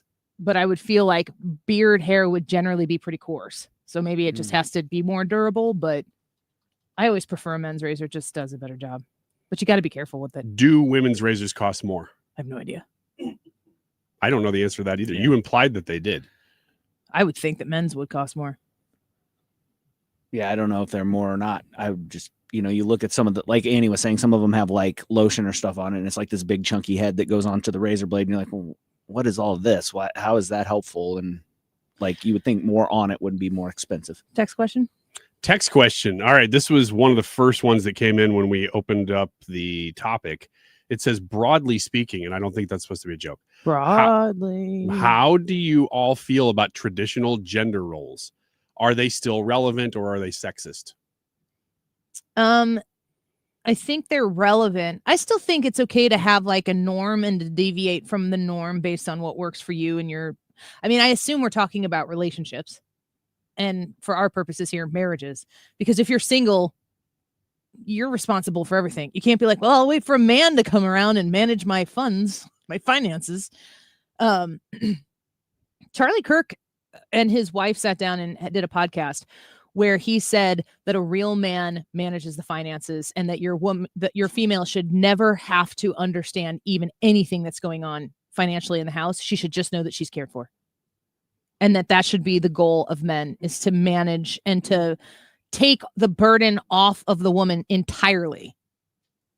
The thought of money, that a man should take that responsibility on. And I thought there's a lot of people who would disagree with that. There's a lot of people that disagree with what specific gender roles are too, because that's not necessarily defined either. But if we're just generally that I speaking, would think that is a very traditional viewpoint of gender roles. He's saying men should manage finances. Women should take care of the home and not have to worry about it. He says women should stay at home and take care of the home and the family, and that the man should provide for the woman in a way that makes her not even have to think about it. Like that is something that he has said recently. I'll say this in answer to that question. I am fine with traditional gender roles. I'm also fine when people break them. Well, that's kind of the initial point that I was making, that like, it's okay. I don't think that if you manage your home finances between you and your spouse in that traditional way, there's no part of me that's looking at that woman going, what are you doing? Get in there and get involved. But if you are not of those traditional gender roles, I'm also not going, you're a psycho feminist who wants to be involved in the finances of your home, and why are you taking that away from him? That, like, neither of those are any of my business. If you're a woman who wants to raise the children, put dinner on the table, have it ready for him when he walks home and puts his briefcase down by the door and say, welcome home, honey, help him with his shoes and put him in a comfy chair while you clean up dinner, and that makes you happy as a female, and it makes your husband happy that you're doing it, what business do I have to even weigh in on that? There's a whole category here too where we're not talking about, that's courtship. Guys asking girls out versus the opposite. You know how I feel about that. Guys paying for meal, opening the door, that kind of stuff. I'm completely fine with that stuff. I'm also fine if people decide that they don't want to follow those things. But it's important to have the norms so that you can know what you're breaking. I think the most important thing in all of it is whatever your agreement is or whatever you're doing has to be agreeable to the two people involved in the relationship. As long as it works for you two, it doesn't matter what anybody else thinks about it. Which I think is actually real feminism. Like, just do what you want to do and live your life. What are you affirmatively nodding about across the way here? Oh, we're just speaking off air about how the music that we're going to use to go out of the segment. Mm-hmm. You have another text question quickly? Yeah, real quickly. Let's see. This is the opposite of quickly. Do you dislike or feel intimidated, or do guys dislike or feel intimidated by a gal? I'm assuming this is a guy writing this. Women do not use the term gal ever. Dislike or feel intimidated by a gal who speaks like she's well educated? We'll answer that question after the break. Does that mean we're going to break? We're going to break. Okay. Do your fun thing here. Okay. Yeah, I am. Let me make sure that it's on, because right now it's not. There we go. Oh yeah. It's only 66, not up yet. Corn Pop was a bad dude, and he ran a bunch of bad boys, a bad crew. Yes, sir. We'll be right back. Don't go away. The only white guy they really knew. He said, I'll meet you outside, and I said, what am I going to do? Corn Pop, he can't stop. Corn Pop, he won't stop. That's fine, thank you. So hey, till I made my getaway. 1, 2, 3, they're gonna run back to me. 'Cause I'm the best baby that they never got. HomeshieldFoundationRepairs.com, 314-227-9636. Call Matt Hayes and invite him to your home, to your business if you've got a basement situation where water is getting in. That's a bad thing. And we want to make sure that you have an expert opinion to give you the solution that can fix that problem once and for all. It's a stressful thing to have water in your basement. It's so stressful that I know that even people who have fixed the problem see rain coming in and you still have that initial, oh, and then you realize, oh my gosh, we hired Home Shield Foundation Repair and Matt Hayes, and we don't have that problem anymore. 314-227-9636. That's the number to reach them and have them come over to talk to you about how they can do the installation of a waterproofing system that they are going to back up with a lifetime warranty. Once you make that agreement with them and they get to the project, they get it done, they don't just walk away from you. That lifetime warranty will allow you to have the trust you need to know that they'll be there in the future if you should need them. 314-227-9636. 314-227-9636. HomeshieldFoundationRepairs.com. Hey, it's Mark Cox. Let's support our first responders. Enter Responder Rescue's ATF raffle. Prizes include top shelf bourbon, a lit cigar lounge VIP night, and a CZ P10 pistol from the range. Text Responder to 33100 to enter today. Men, need a clinic that accepts all insurance, including Medicare? U.S. Men's Medical Center in St. Peters does. U.S. Men's helps men experiencing loss of energy, focus, concentration, and low libido. And they accept all insurance, even Medicare, for testosterone replacement therapy. Patients love the staff and the fact that, yes, I'm going to say it again, they accept all insurance, including Medicare. Feel better? Call U.S. Men's Medical Center at 636-244-5333. Now that we're getting older, we've been putting more thought into maintaining our health. We knew the water we drink every day could be filled with contaminants. So We called Leaf Home Water Solutions. they came to our home and did a free water test and gave us the analysis right away. We were shocked at what we saw. They found heavy metals like iron and copper. Our own tap water was putting our health at risk, but Leaf Home Water Solutions made it easy to get safer water from every tap and hose. A whole home solution. They have more than 250 product combinations and designed a system that fits our needs and budget. The installation took less than a day. With Leaf Home Water Solutions, our water is safer and healthier. When we drink, when we cook, when we shower, even when we garden. We feel better about our health. Thanks to Leaf Home Water Solutions. Schedule your free home water test today at leafhome.com/free and save 15% on all home water treatment systems. That's leafhome.com/free for your free home water test and 15% off. leafhome.com/free. Hey, it's Mark Reardon. If you're nearing retirement or already retired, call my friends Thomas Helbig and Bob Kershaw with the Retirement Advisory Group. They'll show you how linking to the market is much safer than owning the market for your retirement savings. They're the official financial advisors of my show. Go to retirementkey.com. It's Tom Ackerman for Ophthalmology Associates, the doctor's doctors, 314-966-5000 or online at youridoc.com. This is the Annie Fry Show on 97.1 FM Talk, St. Louis Conservative.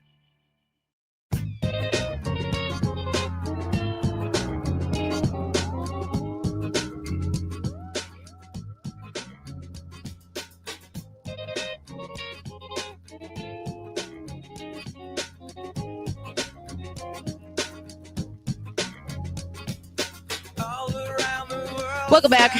Man, some of the things you guys are texting Ryan Wiggins are, we could do a whole after hour show podcast on Late night. texts we couldn't do with the FCC.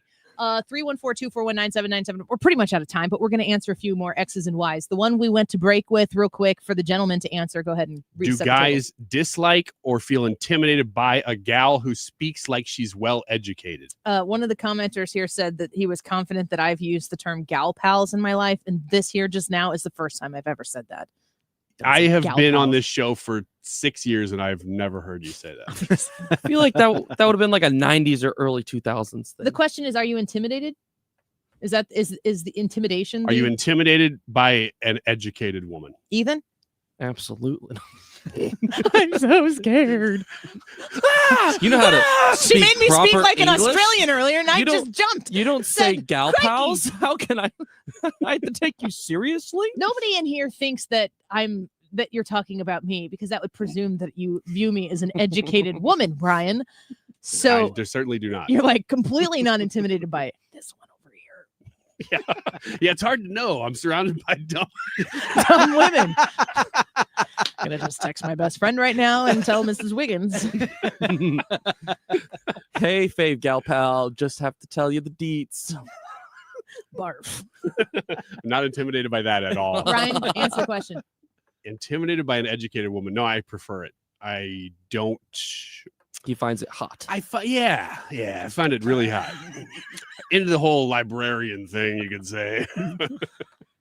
That's not where you thought this was going, did you? I never think it's going anywhere, and Here it we always go. goes there. It always goes nowhere. I'm right every time.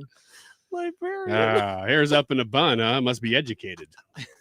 Let's talk. It's all sexual. The fact that the person would Yes, be it kind an of is. educated librarian has nothing to do with her profession. It just has to do with her quasi-cute but nerdy glasses. Mm-hmm. Brad, let's pick see it what up. let's see what that face looks I like agree. without those glasses. Quasi cute nerdy glasses are hot. Thank you. What is what is no, I'm not. I'm married to What a a teacher. dumpster fire. I'm married to a teacher. It's not intimidating to talk to a well-educated woman. Follow-up question. How do you identify an educated woman? You ask her if the rain in Spain is greater in the plains. And what's the can correct you say answer? it back? Next text question. That's Can you read? I can't look. He can't read this Here's program. the problem. He's- This no, program we don't is have difficult. Time. We don't have time for you to complain about it. You got another question? No. Chris in the chat said you can tell if they're intelligent or not if they're wearing an Annie Fry shirt. Oh, there you go. Oh, absolutely. Go get those.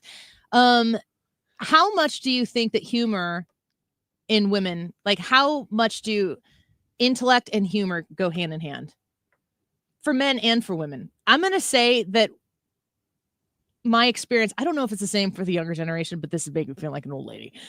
But I think that humor and intellect go hand in hand more for women than it does for men. I don't think men need intellect to find humor most of the time. I think female Some humor big farts. It's. I mean, seriously. Everybody's like, that was funny because it farted. He's right though. Look at you. We're proving it. I would like to use words to make my case, but I'm afraid that the words would now get in the way of my point. If you say words, farts. Ah, yes, she said it. She said farts. Toots. That's kind of weird. Passing gas. Too proper. What do women think about fart jokes? You asked this question last week. You can't go back to back with fart questions in an X's and Y's. Okay. Cutting the cheese. I think that I said farts Thanks, in Ender. general. I'm asking specifically about jokes. My question was, does intellect go more hand in hand with humor for women than it does for men? And I think that we have arrived at a collective agreement. I didn't even want to prove your point, but then here we are proving your point. That's some strategic ambiguity. I agree with your assessment. Guys in the chat, I don't need to know more words for farts. Stop it. Some of those are pretty good. I've never heard some of these before, never and I heard don't them. need to hear them again. You sure you don't want to hear more? Trouser coughing. Oh, You guys would sit here and giggle till the show is over, and as long as you giggle loud enough for the alarms to not go off so that we're not off the air. That's what we do in the Manny Fry show. Well, I wouldn't know. entirely It'll off. be happening Friday because I've got a state volleyball tournament to compete in as a coach. This is how we're opening the show on Friday. Maybe this is why people complain when I leave. Maybe this is why the person who says I'm part-time Annie comes on the show and is like, oh, she's going again. Yeah, I'm sure that's it. You know, sometimes I just prioritize being a mom. I'm not sad about it. Elections tonight. What's going to happen? Ethan, you got the results of the poll for today? 253 votes. Will a Republican upset a Democrat in today's marquee elections? And the majority are optimistic. 65% say yes, 35% say no. Oh my gosh. Let's hope so. New Jersey governor. I'm putting my money on New Jersey.